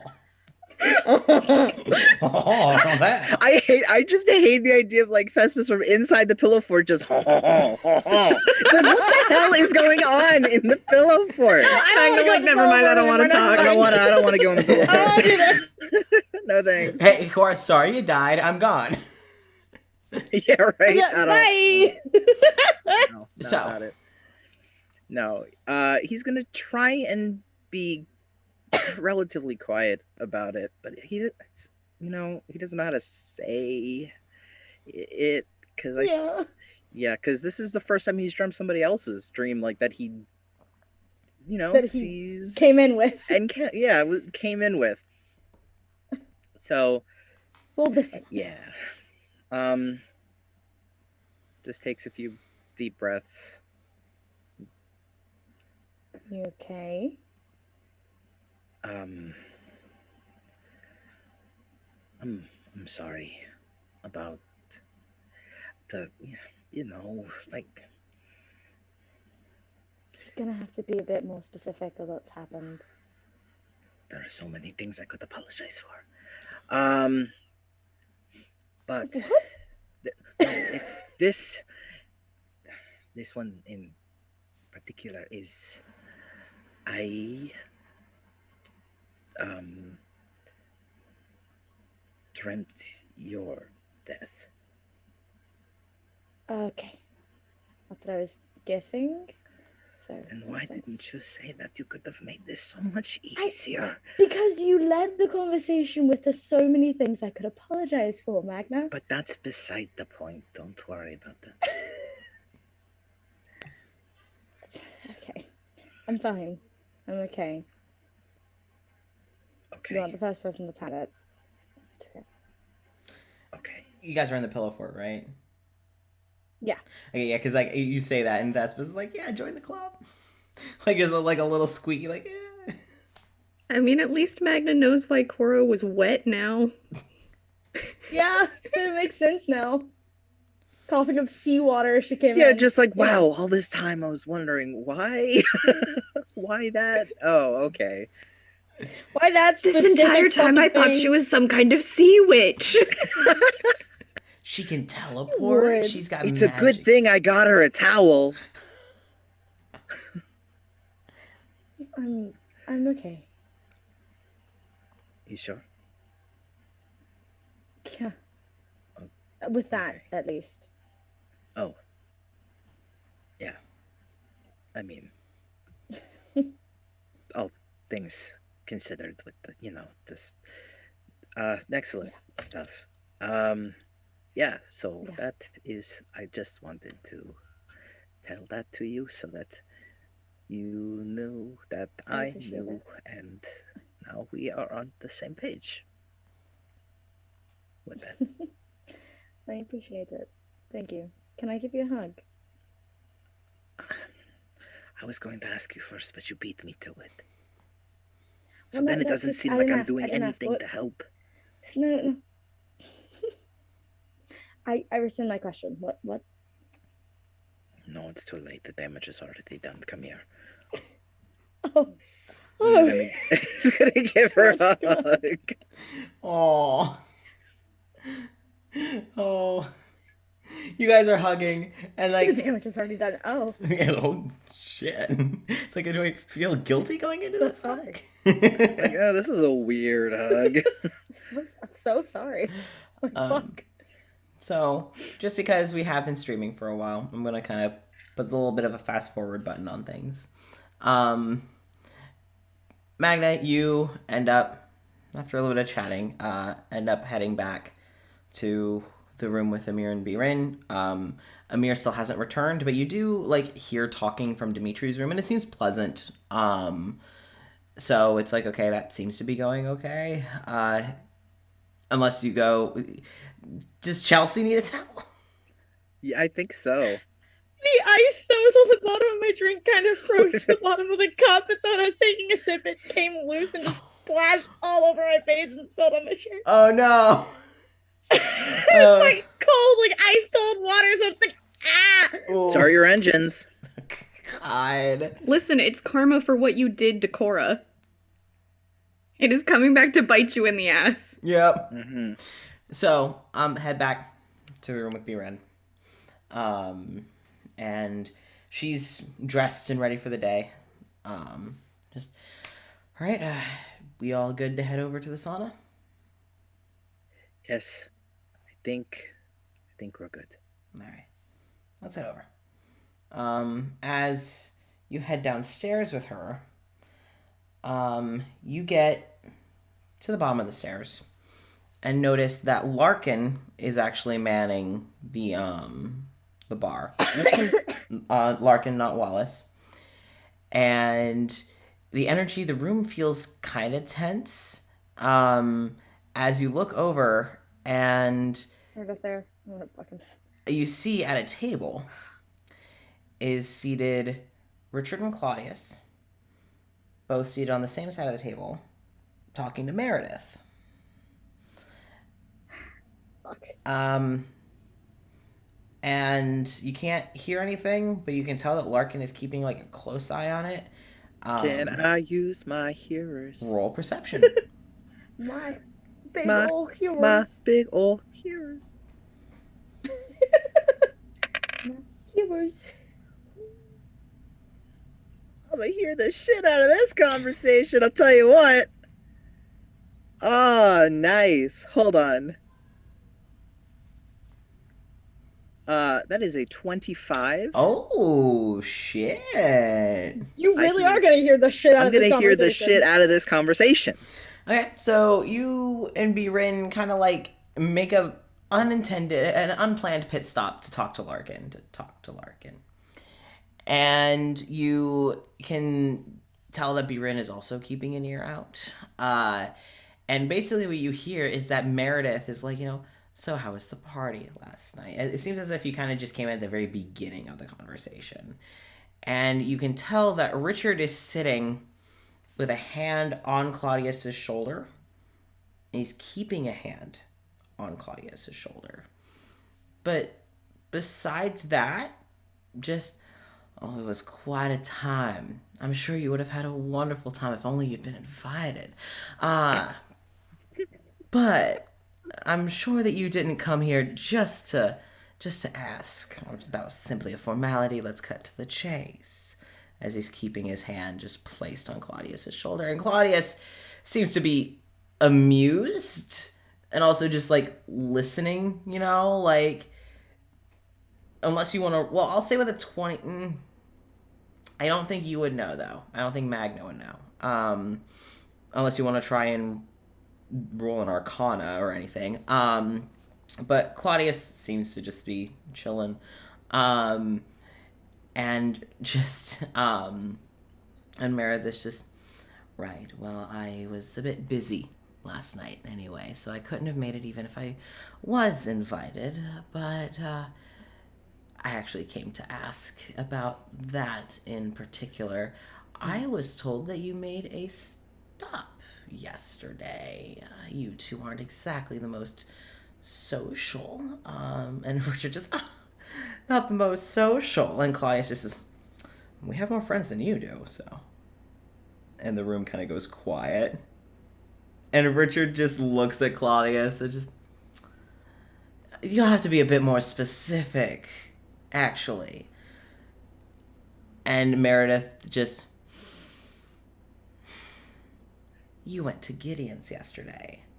And Richard just, oh, and how would you know that? Oh, that's right, you and your little thing behind your husband's back. Not that this is my first time being involved in some sort of affair, but normally I'm more involved on the husband's side. Why do you care? And the room goes a little bit more quiet. Just, well, he seems to have been a little stuck in his, in an uncomfortable position. And it seemed that you may have had something to do with that. So I just wanted to ask, and Claudius is just, well, there is something called doctor-patient confidentiality. So anything that Gideon said to you is technically breaking actually a handful of rules and some laws. So I don't think that we need to tell you anything. It was a consultation, so that would fall under being kept private. I don't think we should see him again. I don't trust that in Richard. No, you're right. I actually think that he's not the one for us. Well, pity. And just Live and learn. like the conversation is so tense, but you could tell Richard and Claudius are having a It's also great. so petty. It's Richard and so Claudius so have been getting petty. snaps from me this entire fucking time. I love them. Richard and Claudius are clearly having a blast. Having a good time. Having a good time. Meredith is not. No, of course not. Good. Fuck her. Yeah. Oh yeah. No. So, and you guys have kind of filled Richard and Claudius in on just how shady Meredith is. So neither of them are like, they already didn't like Meredith, but like, She's shady. yeah, she's shady. So, once Birin realizes that Richard and Claudius kind of have this under control, and this doesn't seem to be anything about like them, like Birin is just, oh, would you like to head out? Yeah, I'm actually a little worried about Wallace. And like Isn't he normally... Larkin just goes, Yeah, well, and Larkin leads in. There's a reason I took over, and Yeah. he kind of looks to Meredith. Very well, Sergeant. I'll keep him in the back. It's okay. got you. Good.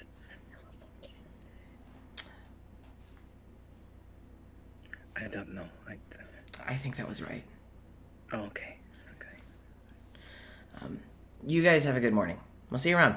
As he kind of seems to like continue the facade of nothing over here, and just have a good morning. What's going on? Yeah. Yes, whatever.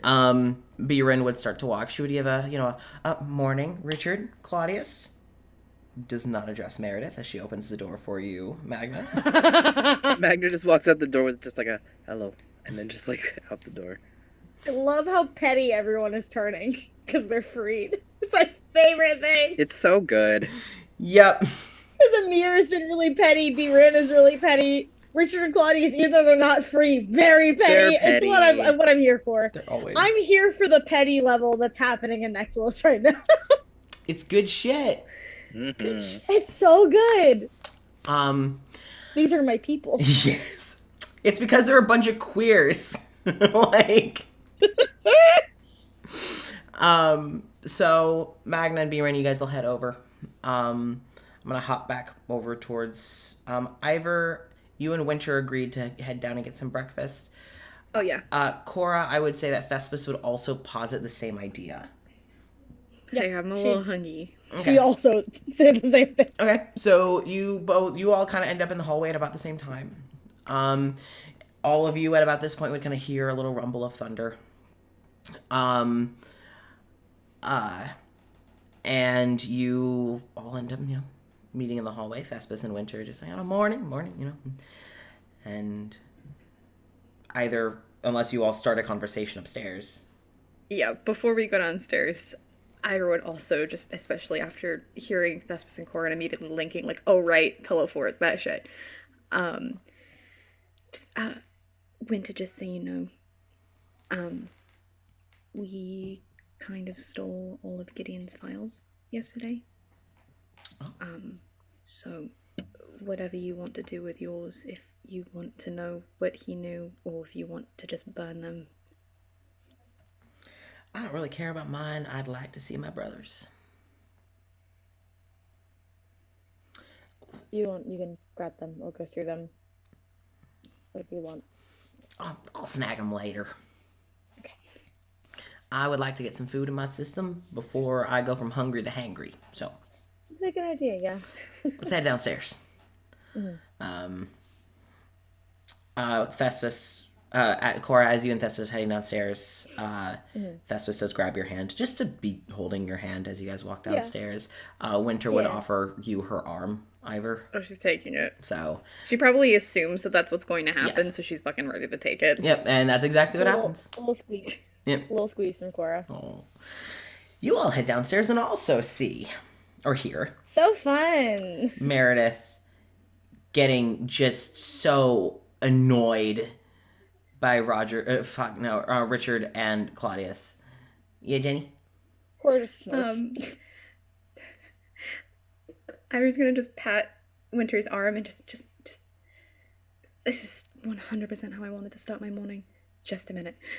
And she's gonna walk away and walk up to the table and kind of brush past Meredith just to say good morning to Richard and Claudius. As soon as you walk over, like, you kind of hear the creaking, though the rest of you would all see Richard and Claudius. Like, Claudius more genuinely than Richard, but mostly because you guys know Richard, kind of perk up a little bit. Like, Richard is doing it for show, because of Meredith. Especially because he knows that Ivor can't see his face. So it's like, he wouldn't have to put that on for Ivor, but he's going to put it on for Meredith. Claudius is a bit more genuinely like, oh, good morning. Genuine. Yeah. She, like, actually physically, like, bumps into Meredith as she walks by, but just puts her hands on the table and just says good morning to Richard and Claudius. Richard keeps one hand on Claudius, and so, like, it's his left hand. Which, if you've been paying close attention, would be his dominant hand, to anyone else watching. But he would actually offer out his right hand to you and just say, oh, good morning. And how are we doing this morning? And he's like, handshake. She'd reach out and shake his hand. You can feel that Richard has some magic going on right now. It seems to be a sort of psychological block. Yeah. That while his hand is touching yours, you are affected by it. But that's just because he has it going. Yeah. But his hand is still firmly planted on Claudius's shoulder. That makes more. That's fun. How did you guys sleep? Well, I would say like the dead, but that might be slightly poor taste. And he pulls his hand back away from him, all things considered. The party was fantastic yesterday. And Claudius says, well, I'm glad that you had a good time. It was definitely an interesting night, if nothing else. You were able to hear Magna and Dimitri, right? Because that was hilarious. It was really funny. It was really funny. Did he drop water on the floor? Who did that? I think it was Magna. Magna was very drunk last night. Maybe that'll finally cut some of the tension between them. And Richard just, the tension is, I would say delicious, but because I'm not involved, it's actually kind of annoying. Claudius is because you were flirting with him when we first met, right? Bullied. Oh, Richard, it's not because I'm jealous. It's actually because when other people have this tension and are unaware of it, it's kind of annoying if I get to the point already. If you're gonna fuck, then fuck. And like... This is again. This is Richard's perception of what's happening. Richard always assumes there's sexual connotations. Thank God he's not in the Magnus, not in the fucking. I'm not in the tavern at all. You guys, you would hear Claudius just like, Richard. Anyway, Ivor specifically would keep talking to make sure that Meredith doesn't have a word in. Yeah, a way in. At all. You can tell that Richard and Claudius like very quickly picked up on what you were putting down, and you give a silence, and one of the two finds something to bring. Something to talk about. Yeah, it's so good. And eventually, Claudius gives a little banter. Claudius seems to kind of be more keeping an eye on the situation. Cora, are you watching this? Yes. You realize that Claudius keeps looking at you? Very closely. Probably watching Meredith. Okay. You would catch a few glances, though, that Claudius does keep looking at you. But Richard seems to just kind of be whatever. Eventually, actually, Ivor, while you're talking to them, Claudius kind of puts his hand, like, down on the table. And is like, actually, I need to step away for a moment. But you, Ivor... keep talking with Richard. Please keep him entertained. I have been doing it all morning. And Claudius stands up. It's like, oh God. Claudius is like, always good talking to you. I'm sure I'll see you around, Ivor. And he goes to step away, and Richard just kind of like lets his hand slide off of Claudius. And then he just like kind of looks to you. We're gonna follow Claudius for a little bit. Yeah, that's fine. So legitimately, it's just mindless bullshit to just annoy Meredith. Oh yeah. I will let you know that Hey, fuck you. as soon as Claudius walks away, Richard knows exactly where to steer the conversation. So how are you and Winter doing? Thank you, Richard. So Oh God, we love him. so that's where It's a rat bastard. that's where you and Richard's conversation. We'll come back to it though. Which would piss me. Go. Claudius does approach you, Cora. Yeah. And sees that, that Thespis and you are holding hands and stuff. It's like, hey, morning. Morning. Would you prefer Cora or Coratana? Either works, so I'd respond to either. Okay, Cora, could I actually talk to you for a second? Like, just Yeah. you and me? Absolutely, yeah. Okay. All right. Yeah. And he kind of walks with you aside. Thespis, let's go of your hand. Thespis doesn't seem to be too concerned. It's Claudius. Yeah. But you two kind of step. Or isn't either. Yeah, you two kind of step back a little into the hallway. Just, hey, so I don't know what all you saw or heard yesterday. With Richard. I heard everything that Gideon was saying and everything you all said and little bits about something Richard thought about. But I'm not going to bring it up. Good. It's not my business. No, I actually learned about all that last night. I didn't even know until Richard got very drunk and told me. So I think he'd prefer to pretend like that didn't happen. Yeah. That's fine. That's literally all I wanted to ask, is that you just... Are both of you okay? I'm okay. What Gideon said, I couldn't even be more unoriginal with me. I know, but it's So I'm not pleasant to have your past brought up. no. I'm more concerned and confused as to how he knows, but I'm not hurt or offended. Richard, on the other hand, he'll bounce back. He always does, in his way. But he's in his sort of usual state of repression at the moment. Yeah. So I got that as he was walking back. It's kind of saw it happen as he was walking back. As yeah. long as you two are okay. I'm not going to tell anyone anything. It's not my business. All right, I didn't think that'd be an issue. So just keep it down low. It'd be really appreciated. Yeah. No, I'm not going to say anything. I'm not going to say anything. Thank you. Yeah. That was it. You all doing okay? Yesterday was a weird day. It definitely was a weird day. I think we're doing fine for the most part. Everyone is. We may end up actually talking to you and Richard later. So, Okay. not entirely sure yet. All right. If we do, we will, I guess. But I don't know entirely yet. Well, don't be strangers. We don't really have much planned today. Richard's sole goal is to see how puffed up he can get Meredith, which I should probably go back. Honestly, I'm here for this. Don't want to miss the I'm show. honestly here for this. Yeah, no. Well, if you need to talk to us more, we're not hard to find. We'll be around. Okay. So Richard probably won't steer too far from the bar anyway, so I'm going to have to keep an eye on him. Okay. You take care. I'm going to Yeah, you too. go make sure that he doesn't piss Meredith off too much. Got a feeling that'd be a That's bad fine. idea. Probably. But it's a bit fun. As Claudius is walking, you do see in the reflection of one of the glass picture frames that Wallace has hung up, a feminine figure kind of walking behind Claudius, but you're not able to get a full view of who it is. But it's very powerful and very old. Not old in stature, but just like the amount of energy. No, it's an old god. Yeah. I got what you're putting down. So and you see as he's walking that a gentle hand is placed like square between his shoulder blades, and Claudius doesn't seem to respond to it, but it's almost as if she's kind of pressing on something on his back.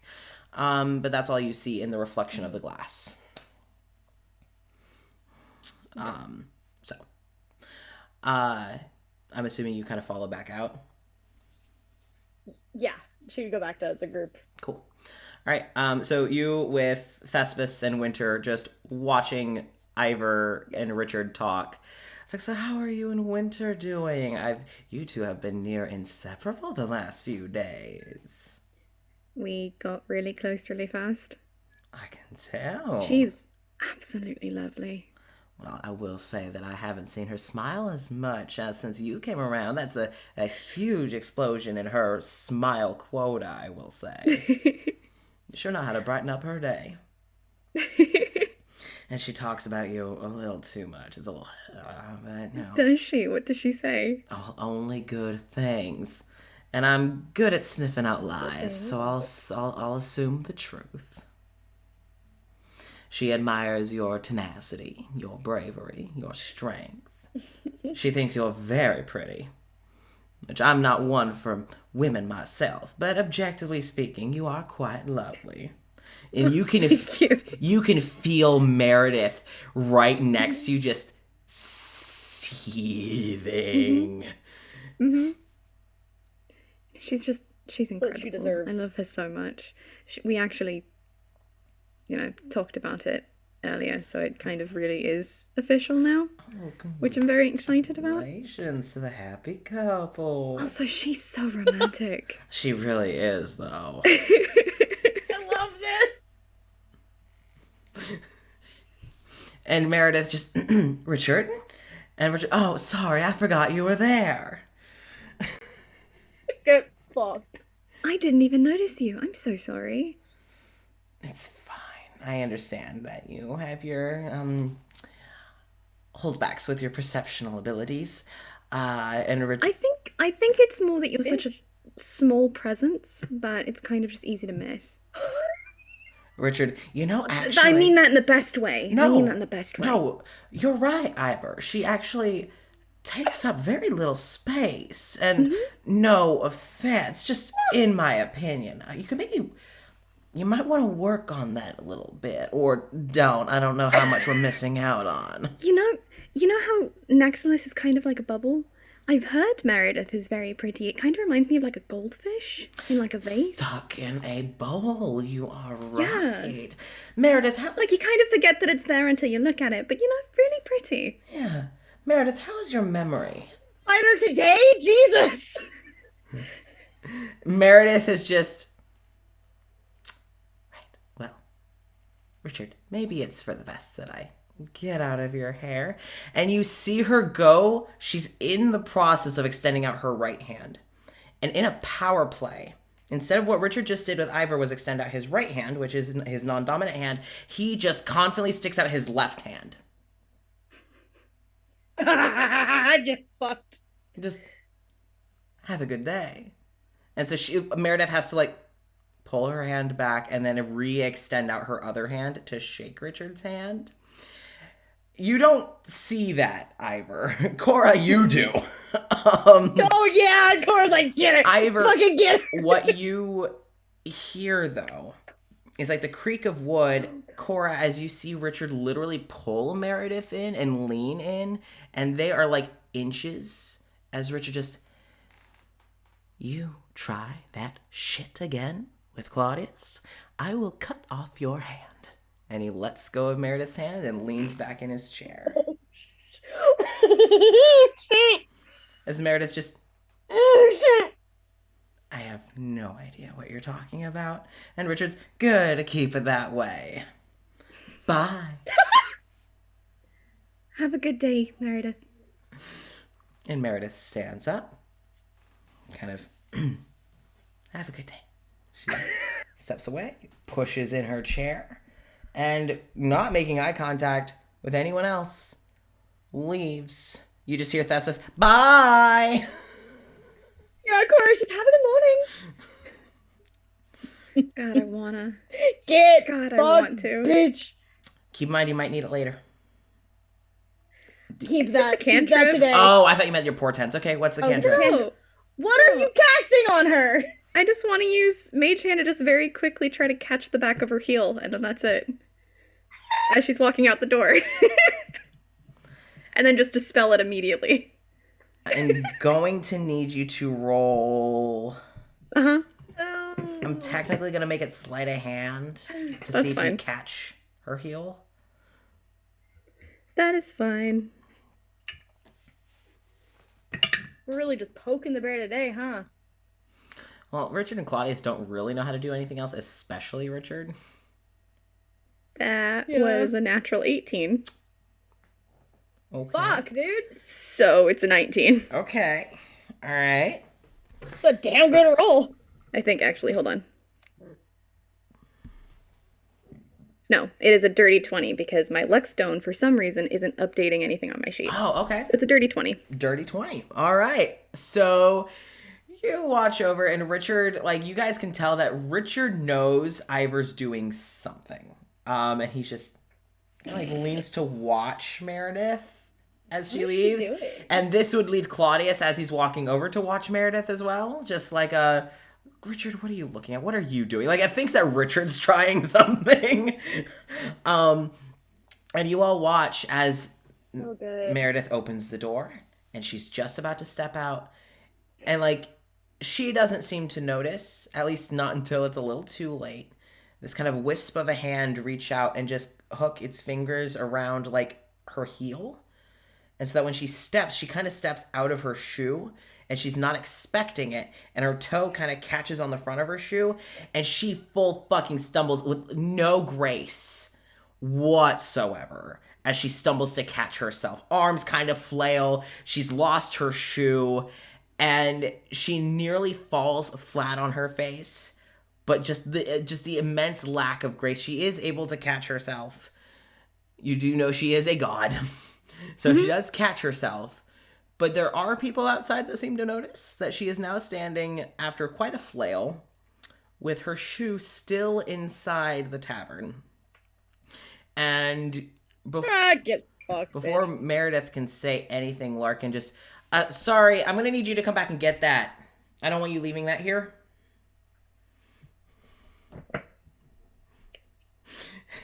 As Richard, like, gives you a look, Ivern just, good one. I like you. Sorry, what? Oh, just casual pleasantries. Nothing in particular. As Meredith awkwardly, like, is walking full foot, but also, like, toes on her other foot because she's trying not to, like, tear her stockings as she's, like, walking back, kind of grabs her shoe. She's not looking at any of you, and you can tell that she is just behind gritted teeth as she puts back on her shoe. My apologies. And shuts the door. And then goes to walk Get away. fucked, bitch. And Claudius just... Now that was good.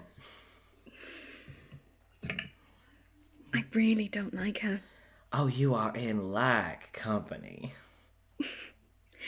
Also, not magically, but that is a trick that my mother has used on more than one person.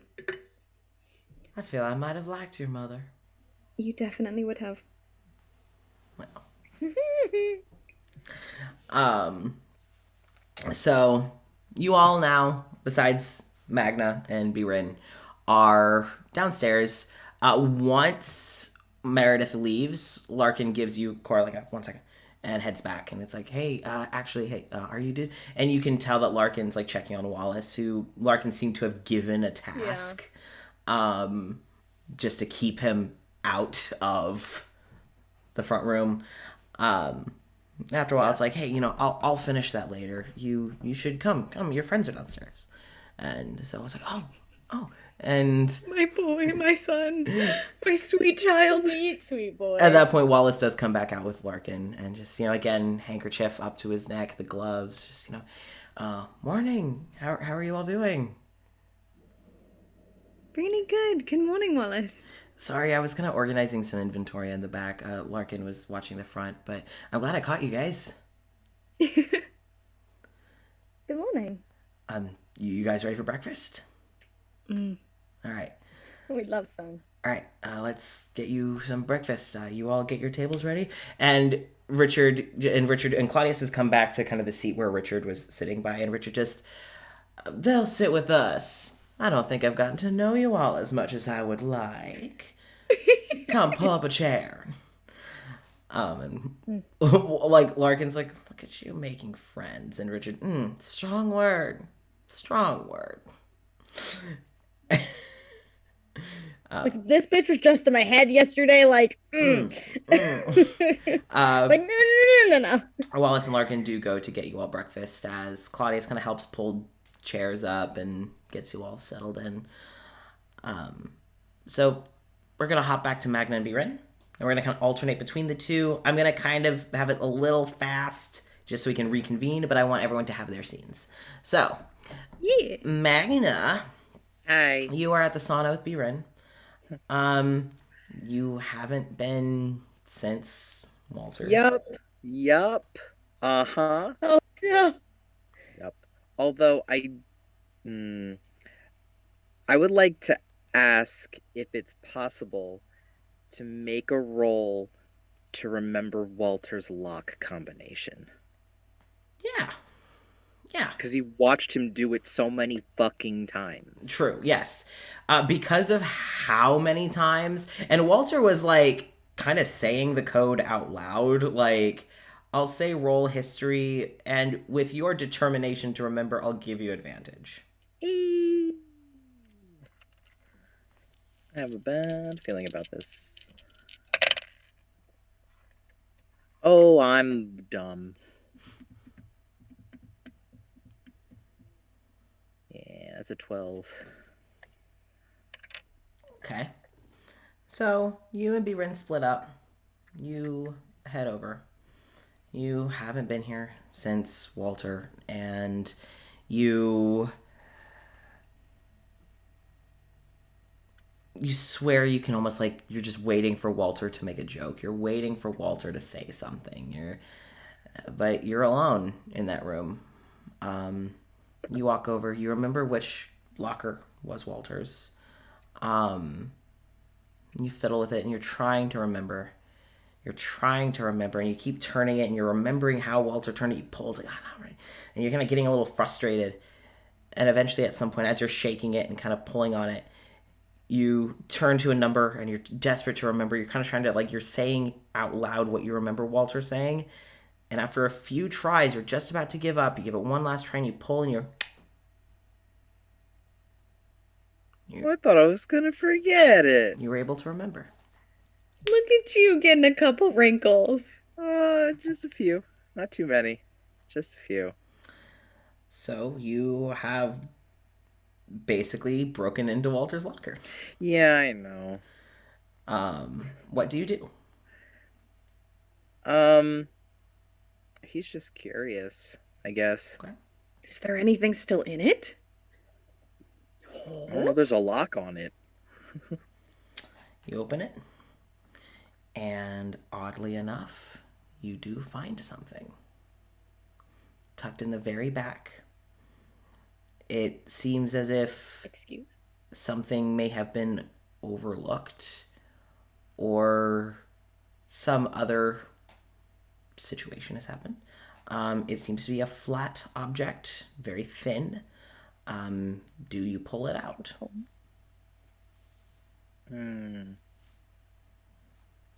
Logic is telling me no, but Magna's stupidity is telling me yes. You pull it out? Yeah. You pull it out. And what you see is it has writing on one side, and on the other side it has a photograph. On the back it has a date. Well, numbers. So I don't think Magna would recognize what it means. Probably not, no. But it is a date on the back, and it says, would you think that he would understand English? English? Like, if we translated it to common, then maybe. Possibly. I Oh, mean, I don't. Mm, I'll say Magna doesn't know what it says. yeah, probably not. You flip it and look at the photograph, and what you see is a much younger Walter, Winter, and Lily. Like Lily looks to be maybe 5. And Walter, who's a good handful of years in his transition, working out, got just like a little bit of facial hair. He's not as squared out and broad as you remember him, but it's Walter. And he's literally got Winter, like Lily, kind of seated on his shoulders, and she's got her hands on his head. And you see Winter's actually in this photograph, she actually has like a bob cut, and she's kind of got an arm around Walter, and you see that they're like Winter and Lily are at least wearing little hats, have like ears on them, and Walter's got a backpack on that you can tell that Lily's kind of obstructing, that has like a lot of buttons and pins on it on the straps. Walter does have a fanny pack on as Good. well. Yes. And in the That's the correct answer. in the Yeah, back, that is the. in the back, you see a big castle. You see a bunch of people, and it seems to be they're all smiling. And there does seem to be on the back, if you would like to investigate. I can try. Okay. Oh wait, no, I definitely want to try. Look at oh wow, look at that. Hold on a minute.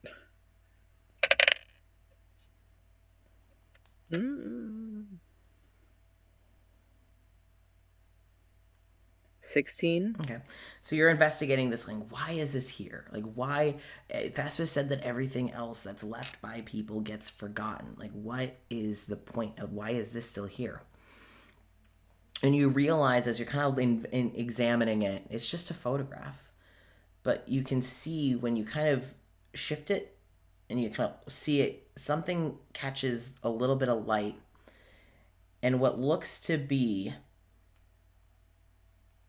kind of prints left on the back, but you can tell this isn't human prints, this isn't elven prints.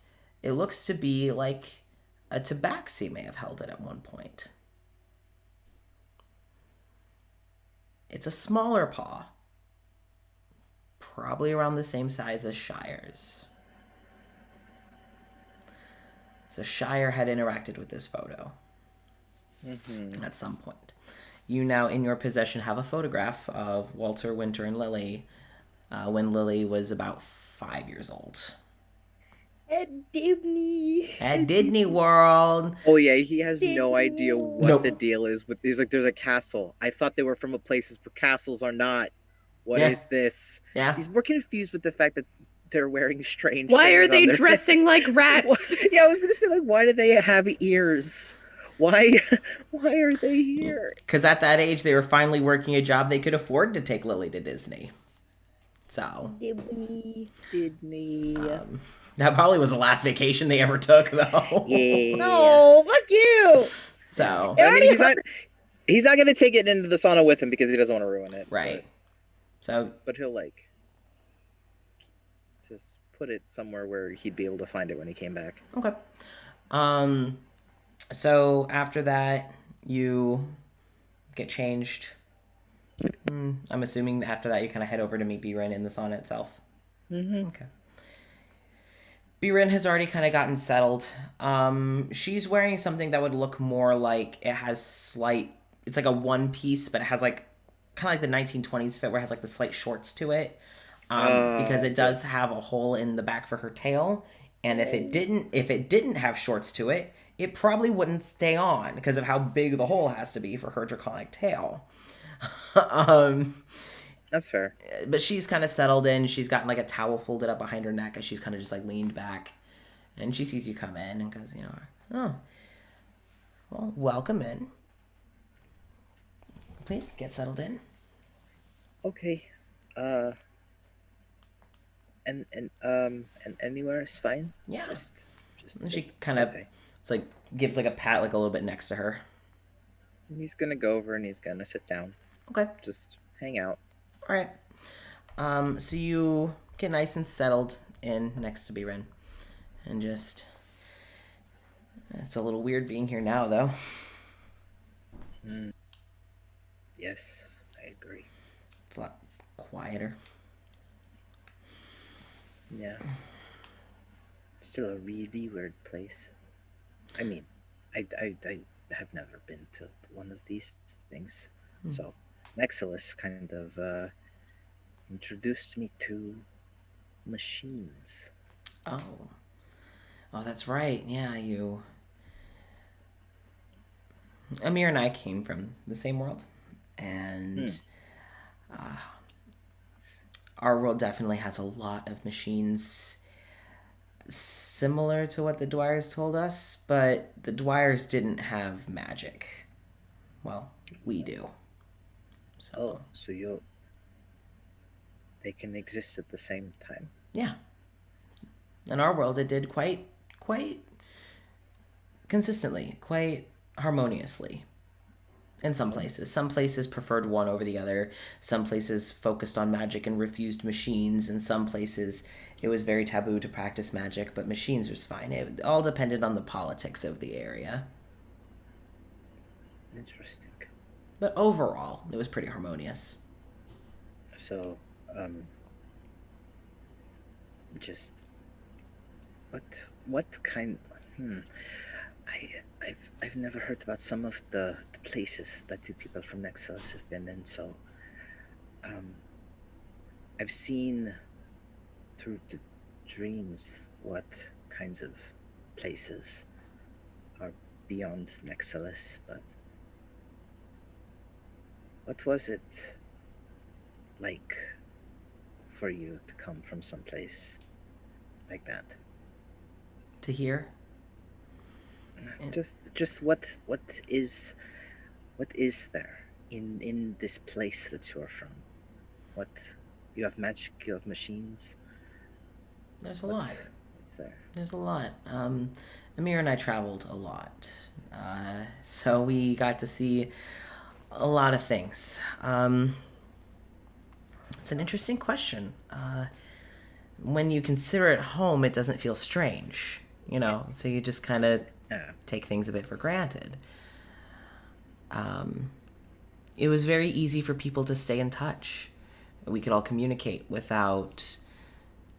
we could communicate instantly, no matter how far apart we were. We could use little devices to send text messages, like writing a letter, but digital, and it arrives instantly.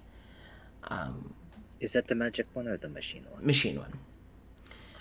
We could also use the same devices to make voice calls. I heard that some people have mentioned something called sending stones, where you can send voice messages, but our devices were machine instead of magic, and we could have talks with people on the other side of the planet, on the other side of the country, just in that moment. So no matter how far we were from home, we could communicate with friends, family, stay in touch with people we've met on the road. That was nice. Do you know if those, this might sound like a really stupid question, but do you think that there are machines that can do that, connect with other, planes, other worlds, can they do that? That's where you get more into the magic. I've heard of that. It seems to be a thing. I've never done it, but it seems to be a possibility. So, would somebody somewhere else need one of those things to get the message? I don't know. I just heard that people were making it possible to communicate and interact and peek into other dimensions. Oh, I was just curious, that's all. Well, maybe get out of here. Take a look into that. Um, Because now I'm curious. about that, Uh, I know, this is just a really weird question. I'm asking a lot of weird questions. It's fine. Um, I'm going to be honest. I don't want to go home. I can't go home. As much as I like the things that are there, I have my family's there. Like my entire, all the memories that I have as a child are there, but I can't go back to what brought me here. And if there's magic, if there is a way to communicate between places, maybe I can still, you know, let people that I care about know that I'm okay. Well,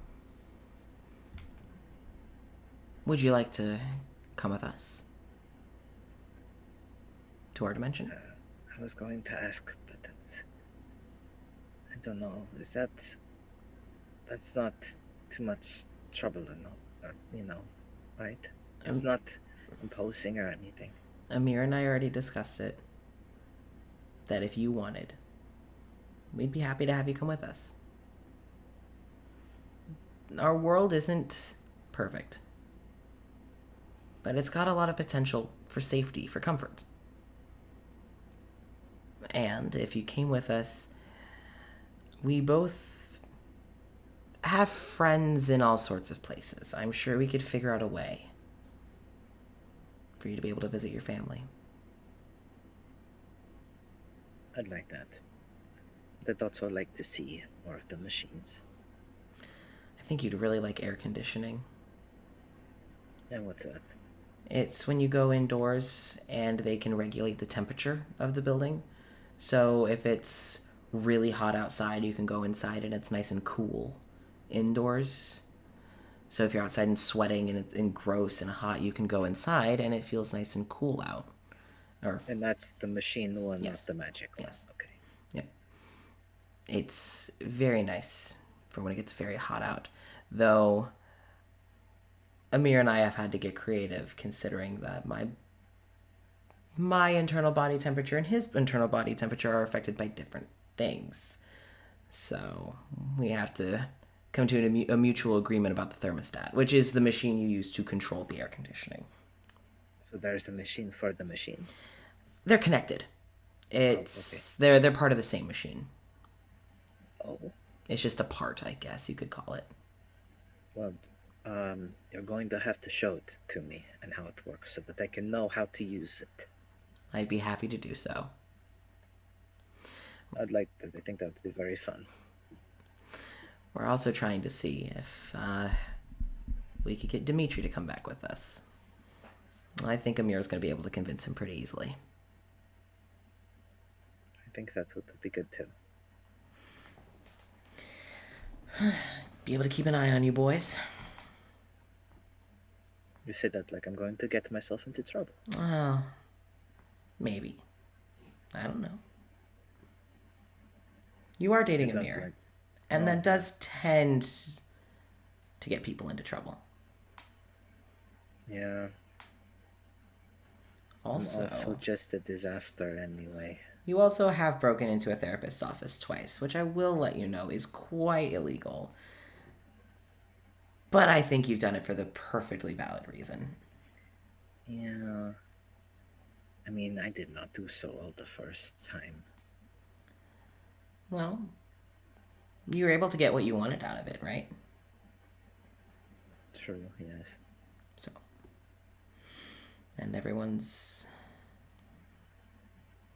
And she kind of like looks around, rewords it, and we're okay. Right? We'll be okay. No, everyone is okay. Just out of reach at the moment. But I have seen them. Amir has seen them. Yeah. He told me. Now that he can.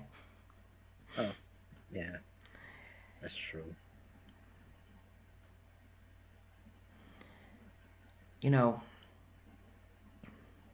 you've seen Anya and Carmen, right? A few times, yes. I became very close with both of them. Amir and I both did. We had very different relationships with them, though. Amir was their doctor, for lack of better terms.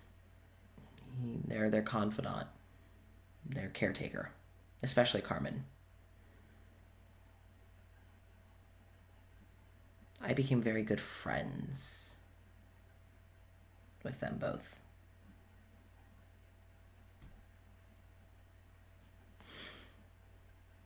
I just miss them. Now that I remember. It's weird knowing I forgot. I can only imagine. I've got a really good memory, so it's especially weird. Oh, Like a steel trap. I'll try not to do anything that is dangerous for you to remember. Thank you. The less I have to worry about you three, the better.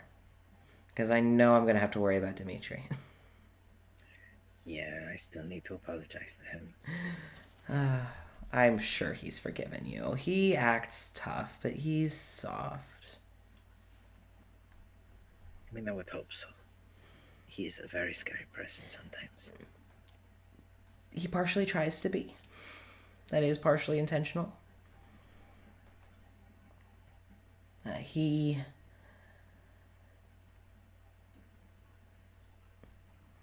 I'm telling you this because I think this is something that you need to know. But I also feel this is something you probably don't need to tell him that I told you, if that makes sense.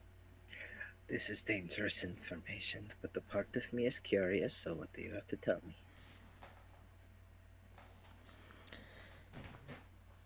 He's before Nexilis, from what I've gathered from our talks. Not exactly used to having support systems. Not ones like he's gaining here. A lot of people here came from places where they didn't have many friends due to circumstance or politics, what was going on, just. And he, like a few other people here, have developed the coping mechanism of, from what I can gather, keeping people at arm's length so that they don't get too close. There's safety in solitude, some people feel. And Dimitri is working on it, and he's gotten much better. He's been stubborn, and it's taken many, many years, but which is why I was very glad when he came and apologized for your first interaction. That was pretty nice. He honestly thought you didn't like him, considering your first interaction was nigh demanding towels and then walking away. Well, there was somebody dripping on the floor, so... Well, no, I understand. Dimitri was unaware. Oh. And... Oh, yeah. Dimitri also comes from a world where bartenders and other food service people are often treated as less than human, so... And I've never been to a bar either, so I didn't know what to do. It was just a terrible string of misfortunes. But yeah, he knows you don't hate him, and he wants to be friends. He's told me so. Good. Because I would also like to be friends. Good. I think you two would make good friends. Yeah. I think so. Balance each other out in some ways, enable each other in others. Hopefully not the bad ways. No. Banter. Witty banter. Oh, yeah. That sort of thing. Let's do that. That sort of thing. But So, at this point, Birin would kind of just ask you about you. Would kind of a similar question that you asked, what was it like coming from your world? And all that. And you two would talk and kind of bond for about 30, 45 minutes, roughly. Before Biren would kind of suggest maybe you all should head back. Yeah, that's a good idea. On your way out, I'm assuming, do you grab the photo and bring it with you? Okay. Yeah, he shouldn't have it, but he's gonna take it. It's also better than it being shoved in the back of some locker. That's true. That's true. And I mean, Shire also probably had something to do with it. That's interesting. So, and you know that all the books that Shire brought in, even after they disappeared, are still in the library. That's true. So, you two head back to the tavern and meet up with Ivor, Cora, Winter, Thespis, and at about this point, Richard and Claudius, neither of them ate. They mostly just chatted. And they would eventually say, all right, well, and Claudius just, well, we're going to go for our morning walk. If you two need us, we'll be around. At about that time, that's when Magna and Biren would both show back up. And Richard would see you two come in. He's like, oh, you two missed certainly quite a show. Ivor, darling, you're going to have to fill them in. I don't know what you're talking about. Oh, about what we talked about you and Winter, and You did have a lengthy conversation about you and Winter. and Winter just like, oh, you talked about little old me, and Richard just, oh, we most certainly not. did. Mm-mm. Richard and Claudius just goes, you can stroke the flames of chaos with our enemies, but not our friends, Richard. No, she deserves it because she will stroke the flames of chaos within this group. What are you She's talking done it about? several times. She deserves this. So Magna, that's kind of what you come back to. Anyway, Richard, if you need any more information, Thespis and Cora kissed recently, so you can bother them about it. Finally, you two, Claudius is just, what did I say? And What did I just say? And I agreed with you on this one. Okay, we didn't even have a bet. We agreed on this one. And so Richard then looks at you, Magna, just goes, I feel I don't need any dirt on you. So. And Richard just kind of gives you like a smile that feels like a little more genuine than his smiles towards you have been, but like a genuine amusement, like a genuine, but it would still seem a bit forced. Cora, you would be able to pick up on the source of it being forced is that he's not exactly okay right now. No, it's not. But Magna, you wouldn't really. No idea. No idea. Claudius and Richard would both make their way out. Richard gives both Biren and Magna a very, relatively sincere, have a good morning. Slides out. Claudius with a much more sincere, I'm sure we'll see you later. By the way, and Claudius would have done this a while ago with Ivor and Cora. Of I'm sorry, we haven't even really been introduced. I'm Claudius, and you all know each other's names, but haven't really introduced yourself. As they're on their way out the door, Claudius would actually stop to you, Magna. Goes, they're very similar. I know we know each other's names, but we really haven't been introduced. Hi, I'm Claudius, and he kind of offers you a hand. Big Paw's gonna take the hand. Magna, right? Yes. Right, I should actually, now that I'm thinking about it, I should apologize for all that you saw last night. It was really bad. It's okay. It just me. Everyone, well, almost everyone has done something embarrassing in the tavern on party nights. So you're part of the club. I don't know if that's a club I want to be a part of. Well, but... it's a club most of us are in. Well, I'm still here. most of. And he kind of gestures to like the table and points to Richard if he felt any shame. Also, I wanted to apologize on behalf of Richard slightly preemptively because I'm sure he'll pull something in the future, and also for his past behavior. Please don't take anything that he says or does personally. Also, don't worry about him. I'll keep an eye on him. I might not understand exactly what he's doing, but I'll try and, Really few people do. It's okay. It took me about 50 years to really get a read on him. Still learning. Okay. So I will just have to learn in time, I suppose. Sounds like a good plan. And you hear Richard from outside. Are you coming or not? And Claudius, I'll see you all later. And he looks back to you, Cora. If you need us. And Claudius follows Richard outside. This is where we're going to take an intermission because I want to go eat. So we'll be back in about 10 minutes. I'll run and... oh, wait, I forgot I don't need to do that. Sorry, I'm so used to streaming games that I did the Control-Alt-Delete and like pulled up the whole thing and forgot I don't need to do that on this. Ha! Sorry, everyone. Screen just went black for everybody. All right, so, everyone, we will see you all in about 10. Oh, my mom's here. Hi. Hi, Mom.